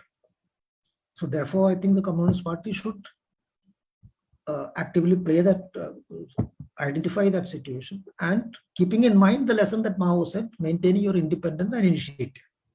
Definitely not uniting with everybody for the sake of making showing up numbers, so to say, that we have united with so many forces and we're a broad alliance and all these things. And neither becoming sectarian, which is the other point that has been raised in this question. Now, the relation between United Front activity and party building, I think it's very clear, because that is one of the magic weapons that Mao speaks about. If you remember, the three magic weapons he speaks about are: one is party building, the other is the army, and the third is United Front. So that's one of the weapons of revolution. So it's not a minor thing. Obviously, it is centered on the question, because the more you succeed in uniting the basic masses and pulling them over to the leadership of the vanguard with your correct policies and with your correct stand on various issues, the more you succeed in isolating the enemy and broadening the possibility, improving the possibility of succeeding in your revolution. So I think it's quite related and has to be paid careful attention to. Thank you. Thank you for that, Comrade Ajith. Mubarak, would you like to add something? Just as a quick note, just to kind of build off of what everybody has or generally been saying, at least a tendency that I've noticed, particularly in imperialist countries, is, and I think Marte kind of touched on this a little bit too, is people wanting to jump into doing United Front work before even doing like the fundamental mass work that has to go into like building your own party or movement. And a lot of people will start from, who do we work with? Who do I work with? When they have no masses behind them, and then expect everybody else to bring the masses that they have, and then somehow be able to proselytize and bring them over, but without doing the work for yourself. This is more so, again, a tendency that I've seen a lot in imperialist countries, and I think definitely it's something that needs to be, in relation to this topic. When I think of it, what's concretely relevant to the work that I'm doing here, or that of people that I know here, revolutionaries and Maoists, that's a huge missing piece a lot of the time. Like, do you really know the masses? Do you really engage with them on a day-to-day basis? Do you really talk to them? Do you really feel and understand their struggles? Instead of worrying about, like Marte suggested, how big can we get as soon as possible, and that is important. Of course, we're going to need size, we're going to need to grow. And again, like the comrade mentioned, United Front is one of the weapons, and it's fundamental and it's crucial. But at the same time, depending on what stage you're at, that's how you determine, how to utilize the United Front. And a lot of people, at least in our context or in my context, like to jump the gun a lot of the time. So that's just a little bit that I wanted to add on to that. Yeah, that was really good. Like, I think Comrade Mubarak's example was also highlighted in Comrade Jom's example of how the old Communist Party of the Philippines tried to merge with the Socialist Party in order to bolster its numbers without actually addressing ideological, political, and organizational issues. So I think it was very interesting. We had an historical lens, a theoretical lens, a practical lens, and one that offered challenges and also concrete solutions. So I think I think we could proceed to the next question. So maybe Justin. All right, thank you. So let me read the second question. So again, just like the first question, I'll provide some short of a background, then we'll proceed with the question itself. So here it says, since Mao Zedong's death, the Communist Party of China has constitutionalized the ideologies of Deng Xiaoping theory / socialism with Chinese characteristics. Jiang Zemin, 3 represents Hu Jintao, scientific outlook on development / harmonious socialist society, and Xi Jinping's thought on socialism with Chinese characteristics for a new era. So most of these theories deal with the emphasizing productive forces to advance socialism. And the party state of all people's party stands on Hong Kong and Taiwan, among others. And we can see some similarities with the theories of the post-Stalin Soviets premiers, such as Khrushchev's Tuho's and Treaties. So the question here is, what would you say are the similarities and differences of the old and new characteristics of Chinese and Soviet modern revisionism? So again, the question is posted in our Zoom chat. You may read it and provide an answer. Thank you. Who would like to start? Marte? Okay. Yeah, I'll go ahead and start.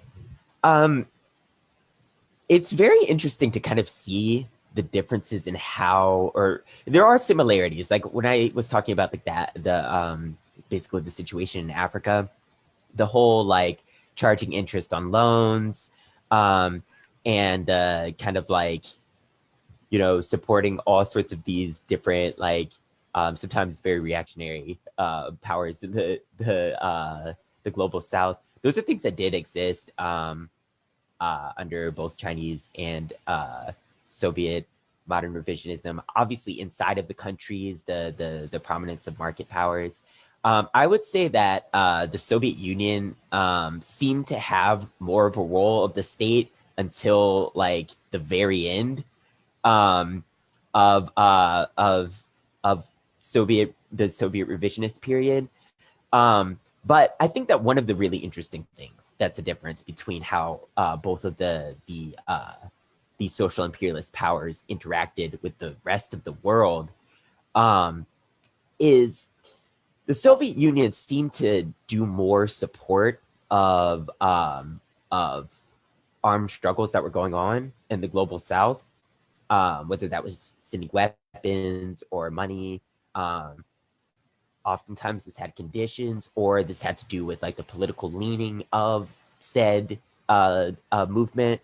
But that was generally like how the Soviet Union kind of ended up getting a lot of influence in whatever new types of states or were created in the process or after wars like this. China, on the other hand, nowadays seems to just straight up be against like any kind of like revolution, right? So for example, when there was like the People's War in Nepal, I believe China was just completely against the People's War in Nepal and just supported like the Nepalese monarchy, which is very interesting.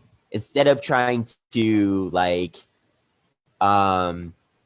for lack of a better term, kind of like groom the struggle, you know what I'm saying, and try to, you know, offer conditional support or something like that. Instead, they just were for the monarchy. China is also like against the struggle in the Philippines for obvious reasons, and against the struggles in any kind of like situation in which there's like a guerrilla war in the modern day. I don't think that China usually supports it. And I think that is one of the main differences that I've noticed. But yeah, I'm interested to hear like what the other perspectives on it are. Mubarak, Comrade Ajith, Comrade Joma, would you like to follow up on that? Other perspectives? Well, I'll just add some factual information. So far as the Chinese government is concerned, They were against the People's War in Nepal when the party leading it was consistently Maoist. Because you must remember that the Nepal Communist Party has a history of fighting against the Dengist leadership. It was one of the parties that initially had come out immediately against the Dengist capitalist takeover in China. So long as that party retained its Maoist orientation, the Chinese government did nothing to help it, rather did everything to oppose it and even characterized it as a terrorist movement. But the moment the leadership started turning towards rightism, right opportunism and outright revisionism, feelers were sent out, including promises of aid. So it's not that they have a different record compared to the Soviet revisionists. They have played the same game. I mean, they are playing the same game. And there are some reports in the Indian press about the Chinese role, current role in propping up or assisting some of the armed organizations operating along the Myanmar-China border. Of course, these are reports that are coming in the Indian press, so one does not know whether that is true or it is something being pushed by the Indian intelligence agencies to defame China, because there is a big tug going on between them also. But if you look at the case of the Soviet Union also, you can see that for a long period after the seizure of power in 1956, the Soviet revisionists were also opposed to any sort of armed activity in any of the oppressed countries. They did not assist it, rather they were actively opposing it, because that was the time of the three peacefuls theory of Khrushchev, peaceful collaboration, peaceful coexistence and all that. This continued even during the early détente period, I believe in the early 1970s, where the Soviet Union had almost come on par with America. And it was only when, in the next stage, when the Soviet revisionists, Soviet Union having transformed into a social imperialist country, and the Soviet revisionist leadership concluding that it was now the time to aggressively push forward, because America is in a weakened situation because of the Vietnam War and all that. And then they started actively promoting various organizations involved in armed struggle, giving them arms, etc., to make them puppets of Soviet imperialism's expansionist plans, various continents, Africa, other parts of the world also. Interestingly, you can see that, for example, here in India, the bookstores of the revisionist party, CPI and CPM, though the CPM was not totally identified with the Soviet Union, it was basically a pro-Soviet Union party. The bookstores of these parties never carried Che Guevara's books. It was an absolute ban on carrying anything on Che Guevara. Mao, of course, was not there, no doubt. Even Che Guevara was absolutely out of the bookshelf. And it is only in the mid-70s that Che Guevara started returning to these bookstores. So now they had the necessity of propping up Che Guevara as the icon of armed struggle and all these things, because they wanted to misguide the youth and take them away from the proper Maoist, correct Maoist path.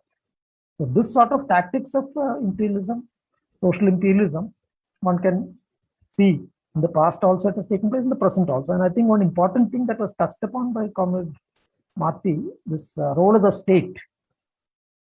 Actually, the state is even now dominant in China.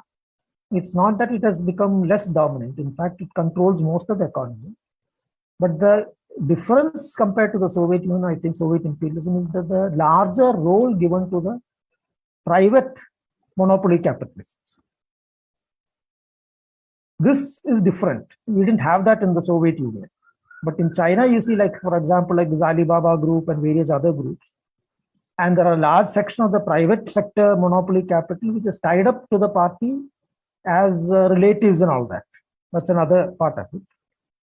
And another thing is that the Chinese revisionists have allowed these private capitalists membership in the party, which again is a difference compared to Soviet. I think so. The lesson that they took from the Soviet debacle, the fall of the Soviet imperialists, is that we have to allow these forces to come up and then see that they don't go out of our embrace, sort of control. So bring them into the party and keep them inside the Communist Party itself. So what to call the Communist Party?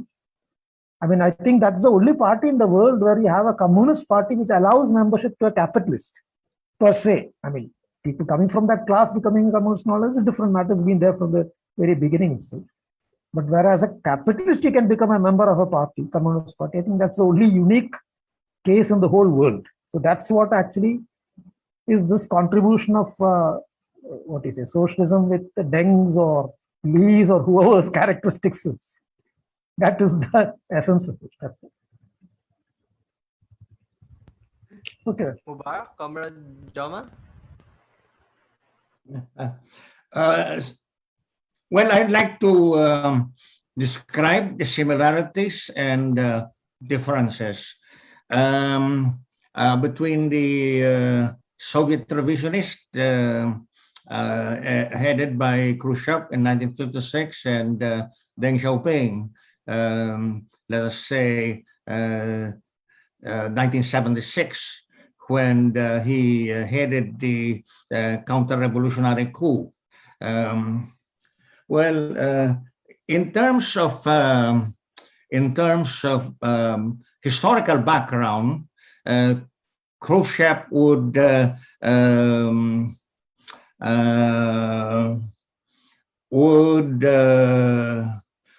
try to use as the prime example, the paradigm, so to say, the new economic policy, and even Bukharin's proposal to prolong the new economic policy, no?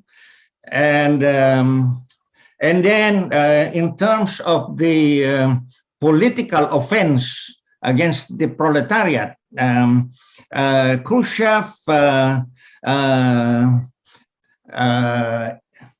instigated splits among the left, no?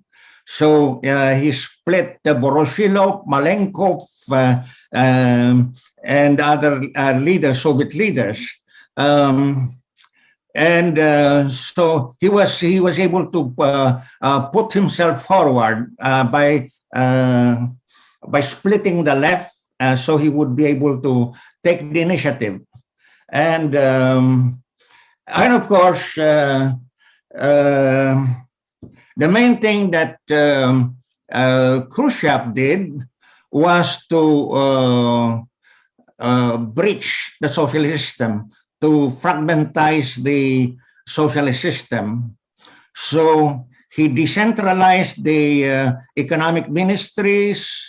He introduced factory egoism, introducing the principle that specific enterprises are responsible for their cost and profit accounting, and managers were given hire and fire power. And then he autonomized the collectives, separated them from the machine tractor stations. You know, the machine tractor stations were the command post of the proletariat. And so he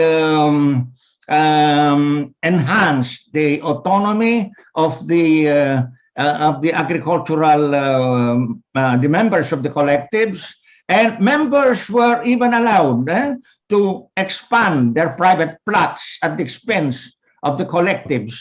And then in the interstices of the private plots and the collectives, the kulaks would reemerge as merchants. They were praised for bringing vegetables so fast to the urban areas, more efficient than the socialist system of distribution and so on, that sort of thing. Khrushchev had the role of breaking up the socialist economic system. In the case, but he was doing this in the name of laying the material and cultural foundation of communism in a period of 10 years. But then, anyway, within that period, he would be overthrown, no, by Brezhnev, because there were so many problems, serious economic problems would arise. And Brezhnev re-centralized what Khrushchev decentralized. and especially because he would like to strengthen the system of social imperialism. He would like to make sure that there were funds for the central departments, and then he would have funds, resources for the arms race. He was provoked, and he plunged into the arms race with the U.S. as the other superpower. Now, in the case of China, some people might say that Deng Xiaoping was able to change things so fast in China, but you must consider this. This involves some concurrence with the Soviet revision experience, especially during the time of Khrushchev.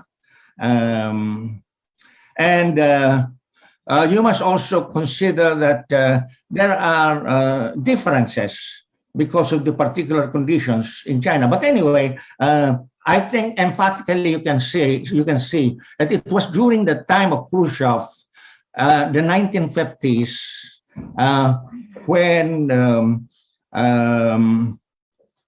China sent so many students and worker trainees to the Soviet Union.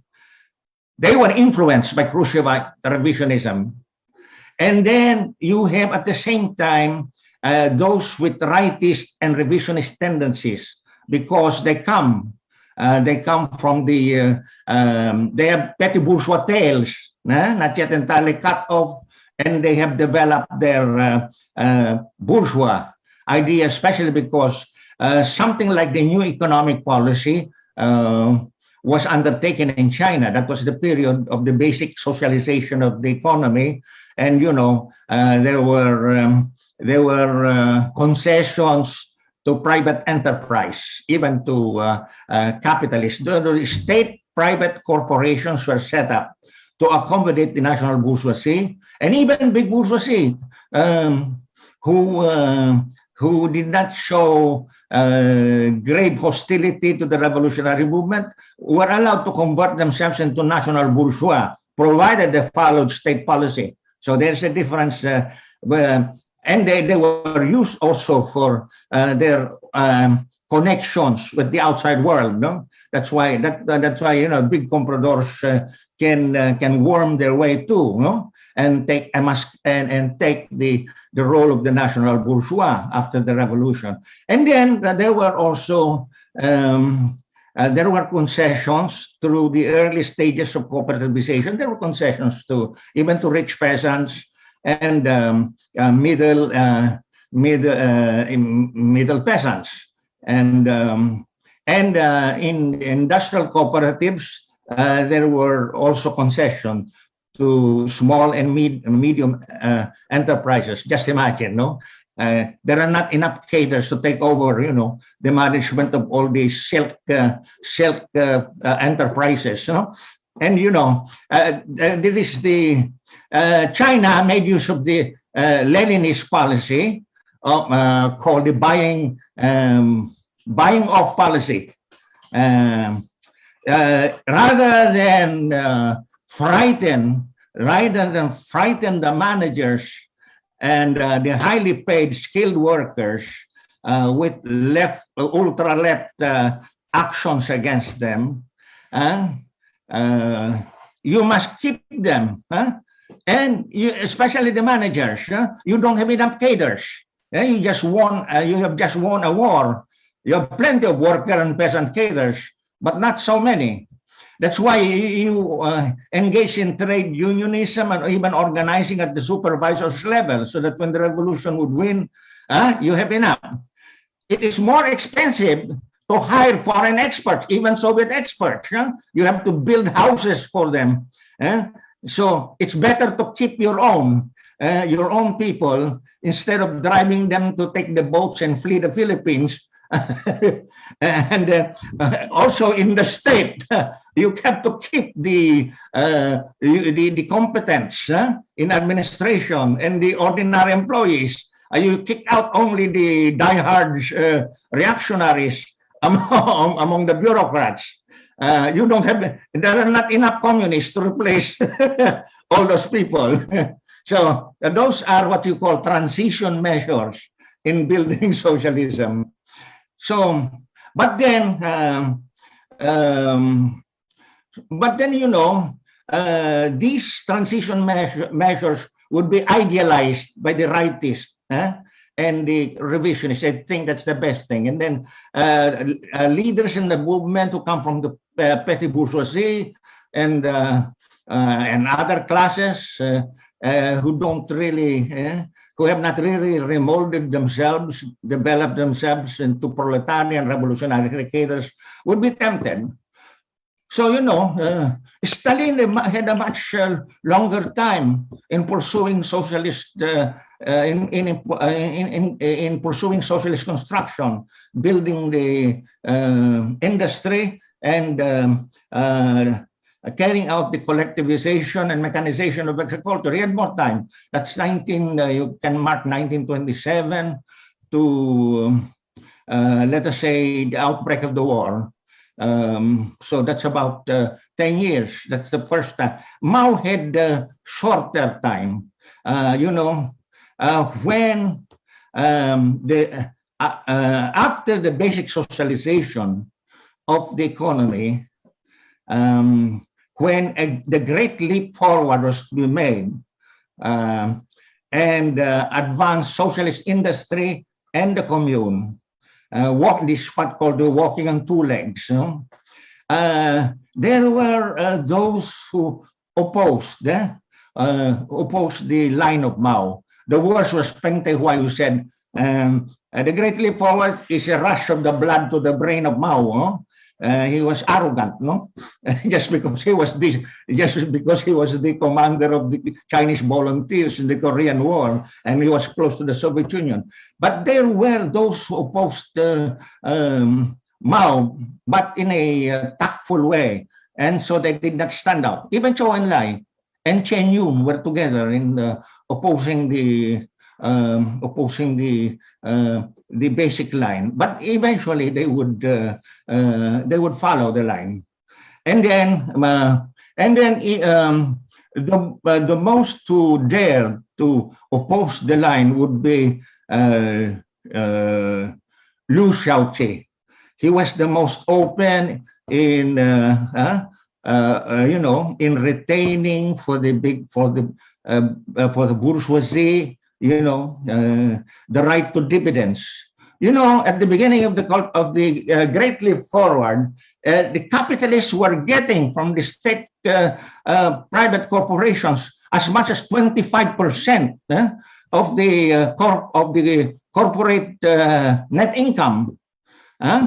And the proposal was to let the capital contribution of the capitalist stay, but earning interest, much smaller smaller percentage of the net income would go to them, not as much as 25%, but even this would be opposed. Liu Shaoqi would be for expanding the private plots. So there is the line of imitating the so-called reforms in the Soviet Union. And then there are, of course, the homegrown attitudes based on the class origin and lack of remolding by certain cadres in the Communist Party. So, and then, you know, the Great Leap Forward was a huge success. If not for the Great Leap Forward, China would have not developed its industry, its industrial foundation, and the commune system, and would have succumbed to the imperialist blockade, and the Soviet abandonment of hundreds of contracts, and the natural calamities. So Mao was being insulted as by propagandists, no? The department, propaganda department under Liu Shaoqi, and you know, Deng is a clever person, no? Deng was even had a hand in the, you know, in the preparation of the book, the polemics against Soviet revisionism. He's quite an efficient one, and Mao had a fondness for him because in 19 and Deng Xiaoping could not attack Mao completely, even up to his deathbed, because when he was accused of being a deep penetration agent by Wang Ming in 1932, Mao defended him, and then Deng Xiaoping said that he was saved by Mao 3 times, or at least 2 times, no? He was not sent to prison, but to Jiangxi during the Cultural Revolution, and Mao even assigned someone to take care of him, to look after his safety. Because, he was an efficiency man, no? And, well, and so much for the anecdotes. But there were those who openly attacked Mao on the line of the Great Leap Forward. So when the bumper crops came in 1962, that was an important event, because the Great Leap Forward was being attacked as responsible for famine and so on. The Western press and the internal critics of Mao harped on that, no? So Mao made a counteroffensive. He launched this socialist education movement from 1963 to 65, but it was sabotaged. No? The book of Liu Shaoqi on self-cultivation, on how to be a good communist, was multiplied more than the selected readings of Mao Zedong. The attacks continued, and then the rightists used to say, "Oh, China now has initial prosperity, so let the people enjoy, and we can have more prosperity if the market is enlivened some more. Give concessions to the peddlers, to the street peddlers and the small enterprises." That's their way of attacking the socialist line. So it became necessary to launch the Cultural Revolution in 1966. And the biggest capitalist rulers were overthrown, Liu Shaoqi and Deng Xiaoping. So now, you would think that changes were so big and so drastic in 1975. You have to consider how things developed. The left was, what shall you say, had the upper hand, I think, from 1969 to 71. Definitely, they had the upper hand.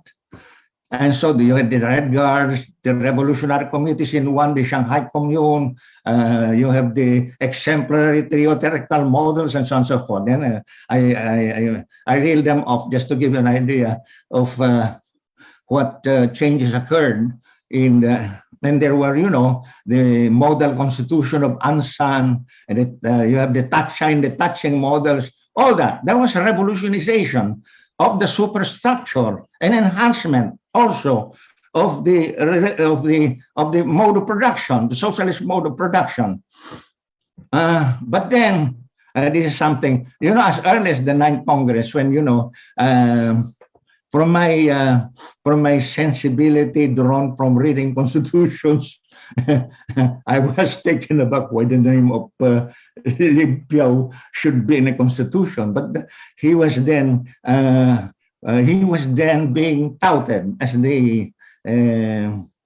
the closest comrade in arms and the most reliable successor of Mao. But something happened in the 9th Congress. Wang Hongqi,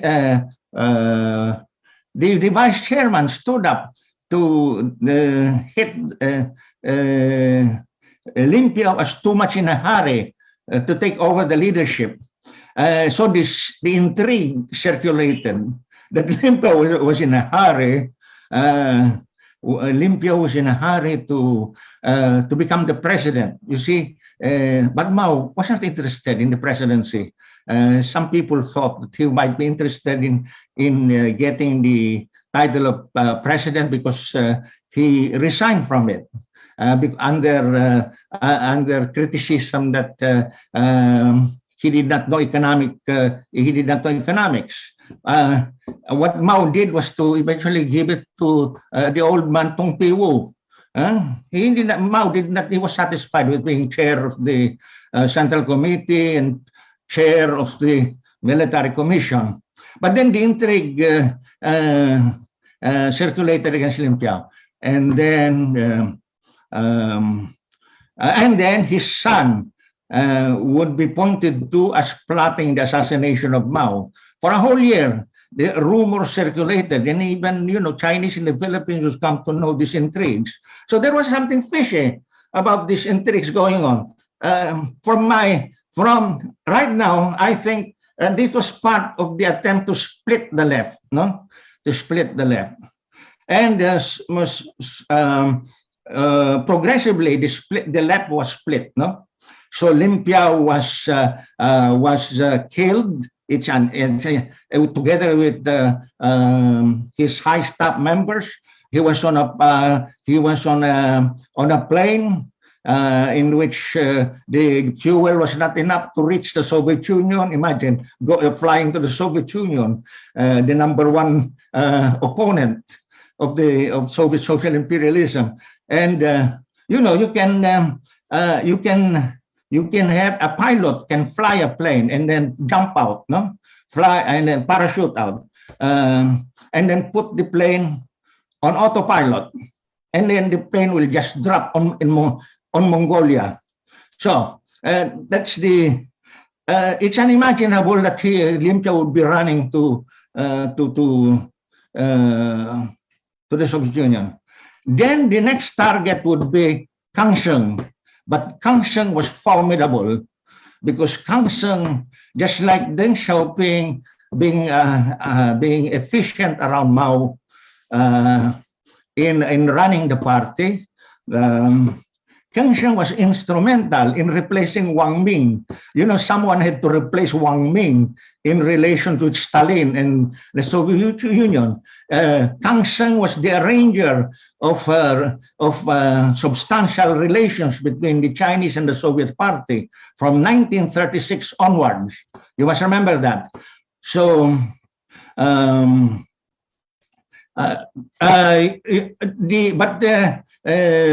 Kangsheng could not be destroyed by the rightists. He could be only attacked. He could only be expelled posthumously. But then, because the infighting, 1976 was a year of very dramatic events. Chou Enlai died, and it was Deng Xiaoping who delivered the eulogy. A few months after that, Deng Xiaoping would be removed as an advocate of big comprador ideology. His idea of modernization dependent on integration in the world capitalist system, and then and on foreign investments, and then it would be the turn of Mao to die in September.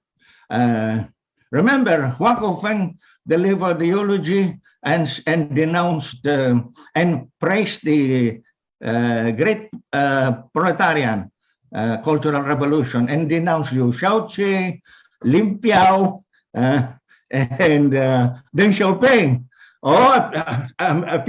Then came October, 1 month after that, there was a rightist centrist combination to denounce the cultural revolution. Some people think that it was Mao who formally appointed Hua Kofeng, but Hua Kofeng was essentially close to the Chou Enlai group. Then in 1978, there was already a counter-revolutionary coup against the proletariat in October 1976. And in the third plenum of the 11th Central Committee in 1917, then you have this full array of measures to restore capitalism. The communes were dismantled, the rural industries were privatized, the cadres were told you get kicked out or you become the owners of these industries. And industries, cooperatives at higher levels were also privatized. And then the big bourgeoisie was given the shopping place Santa Claus. War bonds already paid, redeemed before, were paid again so that the big bourgeoisie would have capital, and they were given access to the state banks so that they could, play games with the Singapore and Hong Kong building magnates, no? So that was the idea of enlivening the Chinese economy. That was readily conceded to the big bourgeoisie. And why were all these possible? All of these were possible because after the coup of October 1976, all those who supported the Great Proletarian Cultural Revolution were kicked out of the Chinese Communist Party. So the Chinese Communist Party became a bogus Communist Party from that point on.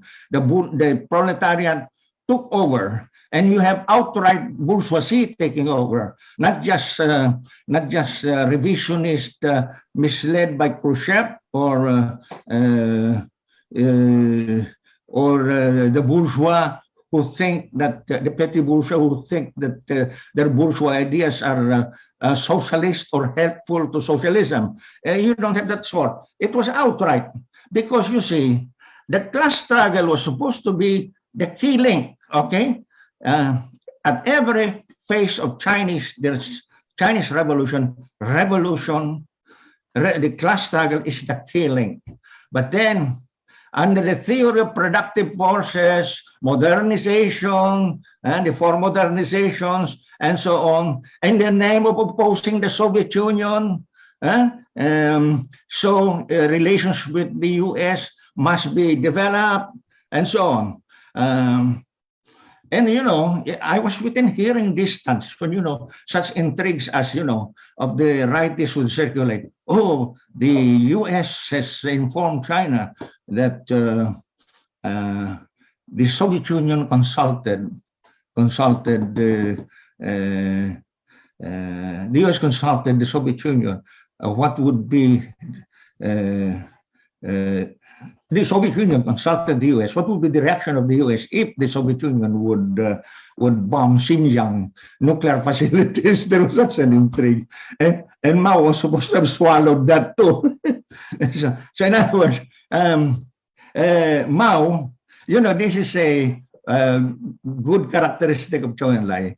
In every move he made, he consulted Mao. He did not show, since Chunyi conference, he did not show any ambition to be number one or to replace Mao. That's why Mao always trusted him. So if Zhou Enlai would tell him, for the good of the People's Army, let's bring back, let's rehabilitate Deng Xiaoping. He's a good boy anyway. From he's better than Liu Shaoqi. So follow the party and so on and so forth. So that's how, and then it was really the work of Zhou Enlai to develop diplomatic relations, So, and he doesn't have to say, oh, diplomatic relations are superior to proletarian internationalist relations, And, but the more clever rightists and revisionists would use diplomacy as a counter to the class struggle. It's so clear in the thinking of Mao how you can have a peaceful coexistence as a diplomatic line, and at the same time, you have the line of proletarian internationalism. After this revisionist, after this capitalist rulers or capitalist restorationists in China took power, they started to they disengage themselves from the armed struggles in Southeast Asia, and they harp on peace and development and good relations with ASEAN and the US. So that's what you get from such counter-revolutionaries. Up to now, the Chinese Communist Party has relations with the goddamn party of Duterte, the PDP Laban, whereas it doesn't have any relation with the Communist Party of the Philippines. That's how, in a short way, you can determine what is the character of that bogus party. Okay.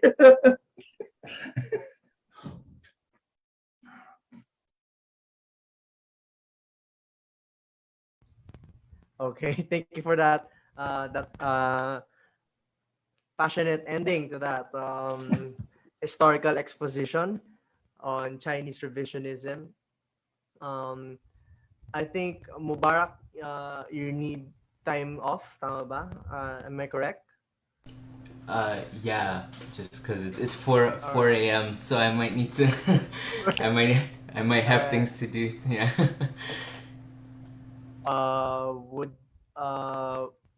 I think we do need to move on to awarding of certificates, but we do have questions.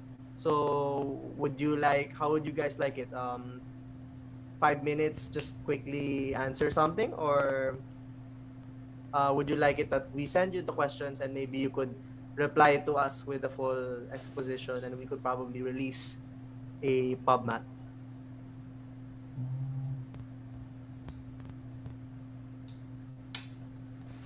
How would you guys like it? Both ways are okay with me. So, but it's 4 a.m. for them, so that's a different story altogether. Yeah, I mean, I guess either way is okay for me too. Okay. Maybe the 5 minutes, I guess. 5 minutes? Yeah. Comrade Marte, what would you think? I think that'd be okay if we just did the 5 minutes. Okay. Wait. Maybe we'll have a few short questions from the audience. This one is, I think it's really easy to answer in less than 20 seconds or so. The question is for everyone. It pertains to Cuba. The question goes as, what do you think of the U.S. embargo of Cuba, and would you be part of a solidarity action? I think that could be quickly answered by the panelists. So, Comrade Ajith, quick answer. Well, I mean, I think the answer to the first question is quite obvious. What would the stand of a communist be on an imperialist embargo of an oppressed nation? That's quite clear. And any nation that is being attacked by imperialism, one stands with that nation. That's quite clear. But that does not mean that one agrees or supports the state in Cuba. Because one has to keep in mind that though you have a Communist Party of Cuba as the ruling party there, it's far away from any sort of communism. It has been a sort of a neo-colonial relation with the Soviet imperialism for long. And after the collapse of Soviet imperialism, it has been in ties with various other imperialist powers, though not explicitly. And as far as the basic economy is concerned, it has never tried to break the shackles of imperialist production relations and build a self-reliant socialist economy. It's not an absence of resources or anything, it's a political line that has been crucial there. So one has to differentiate that, and as far as the imperialist embargo and all that is concerned, definitely one opposes it and rallies against it. So one should distinguish between these two aspects. Comrade Mubarak, thank you for that, Comrade Ajith. Comrade Mubarak, would you like to add something to that? I would basically be repeating exactly what the comrade just said, but essentially, yeah. In terms of, you know, same thing with Venezuela when it was intensifying a few years ago, right? It's like, yes, no matter what, we're always against imperialist intervention or embargo on any oppressed nation. But at the end of the day, that line has to be drawn in terms of the internal contradictions of that country within itself, and what the class contradictions are, what class is actually in power, so on and so forth. And I think, yeah, with Cuba, generally speaking, it's pretty clear that historically they've, again, like, have basically, just like the comrade said, haven't like attempted to really be more self-reliant, and really, in a way, it's been this kind of commandist tendency that I think is pretty common across the board with the so-called Marxist-Leninist parties, especially after the Soviet Union's collapse, but even before it. And overall, like, yeah, basically, I'm basically just repeating everything the comrade said, so I'll leave it at that. Comrade Marte? Yeah, I basically agree with what's been said so far. I think that there's like a difference between like agreeing with the specific like path that the Communist Party of Cuba has taken, and just opposing the imperialism, especially since, like, you know, I'm in the United States, so it's like it's important to oppose the imperialism of, you know, saying one's own country. So definitely, like, the direct answer to that question is the U.S. embargo of Cuba is like hurting the Cuban people and it should be opposed. And would I be a part of Solidarity Action? Yes, again, it's explicitly against the blockade, but again, like, I do like take, like, you know what I'm saying, the like a stance or draw the line when it comes to political position on Cuba. Last but not least, Comrade Joma. On Cuba. Yeah. The mass line of the International League of People's Struggle is to support all anti-imperialist and democratic struggles.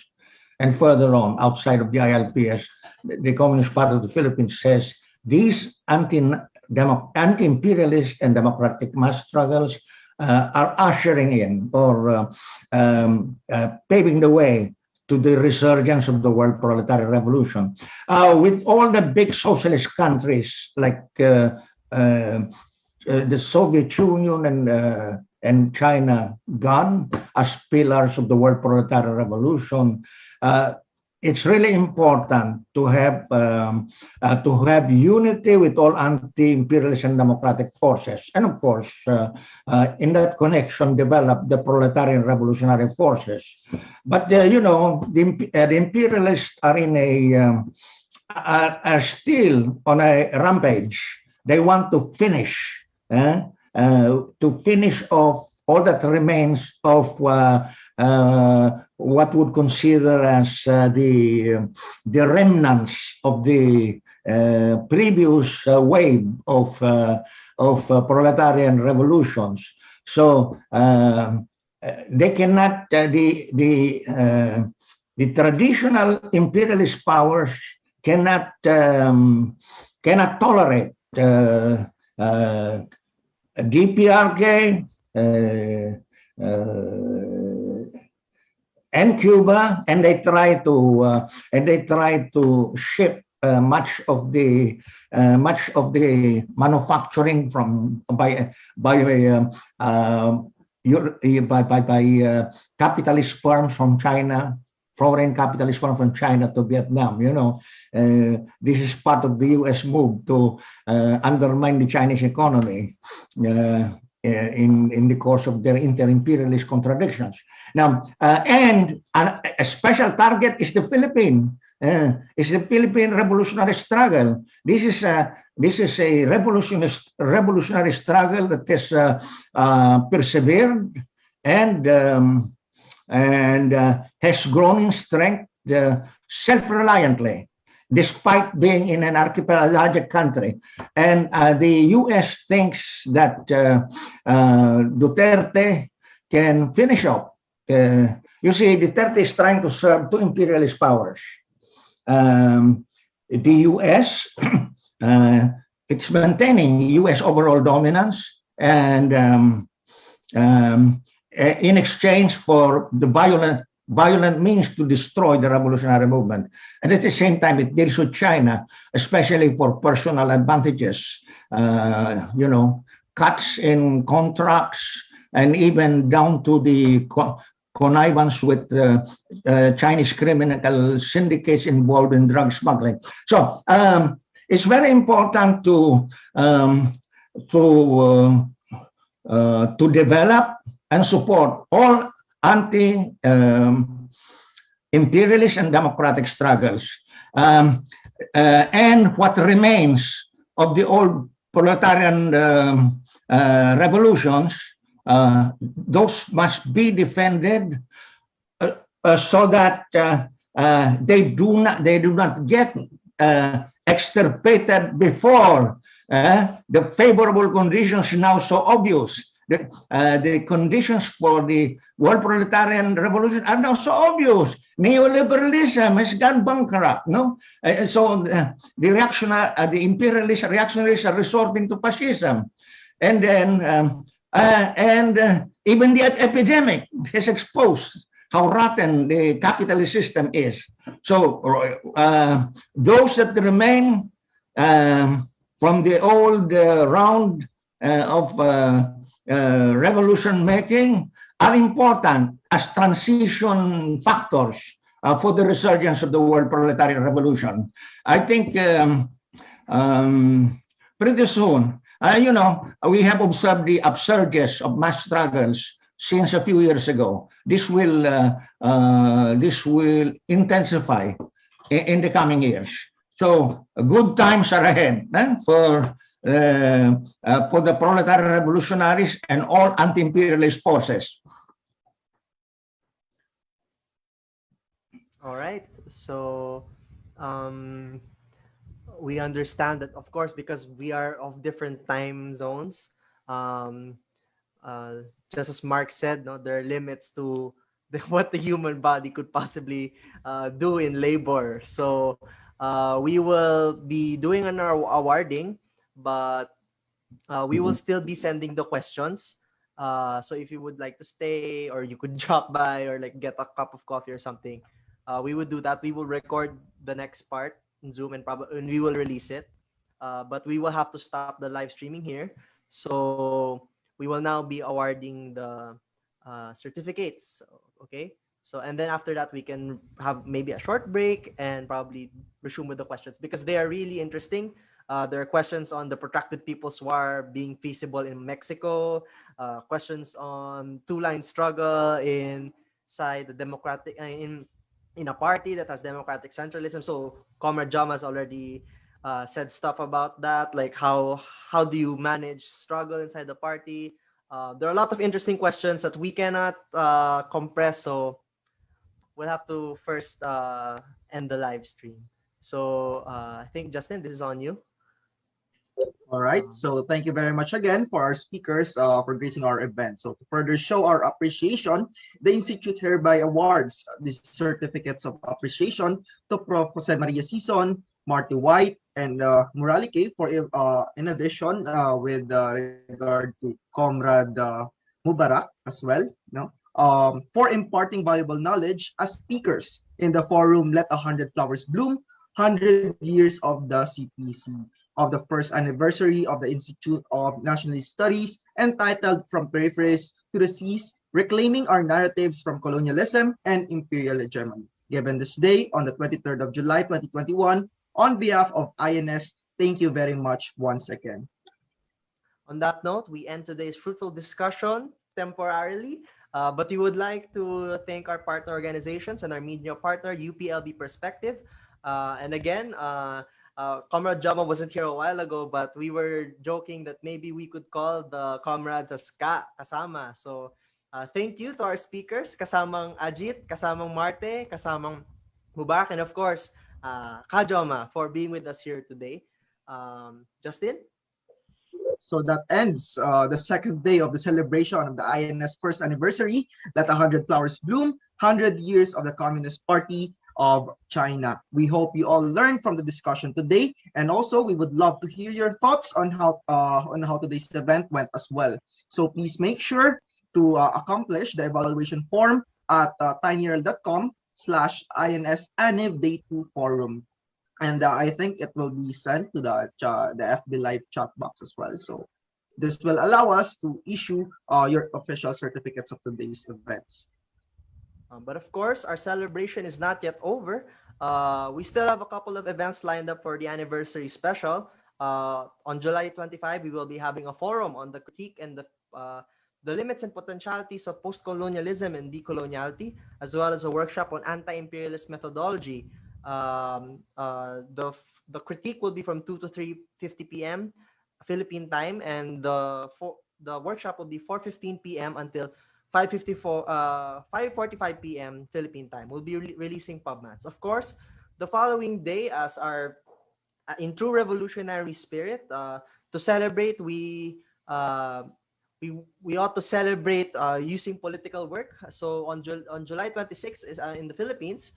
Duterte will be having his State of the Nation address with all his so-called achievements, aside from the reality of it, it's mostly poverty and death. But consequently, the masses will be having their own mobilization, their own State of the Nation address. PubMats will be released by other organizations. So if you're in the Philippines, please do go. And if you're from the Imperialist Core or wherever, please support us with power sharing and whatnot. Then on July 27, there will be a discussion on the geography of imperialism. So for the Dengists who think that the Philippines and India are not part of the global south, maybe this might be helpful for you. So you could attend this 2 p.m. Philippine time, as well as a workshop on digital cartography. So if you guys want to help map out where the global south is, it will be there, July 27, 4:30 p.m. And lastly, July 30, the basic different organizations of the basic masses in the Philippines will be having a situationer and a solidarity night. So we will cap our INS anniversary celebration with, of course, being in solidarity with the basic masses. Justin, would you like to add something? All right, so make sure to visit our social media accounts for more details about our anniversary events. To those interested in joining the Institute and being one with us as we forward a nationalist consciousness through anti-imperialism, you may sign up at tinyurl.com/INS sign up form. And once again, thank you very much for joining us today and for sharing your insights. So this has been Justin Permalo. And this is Lance Espejo.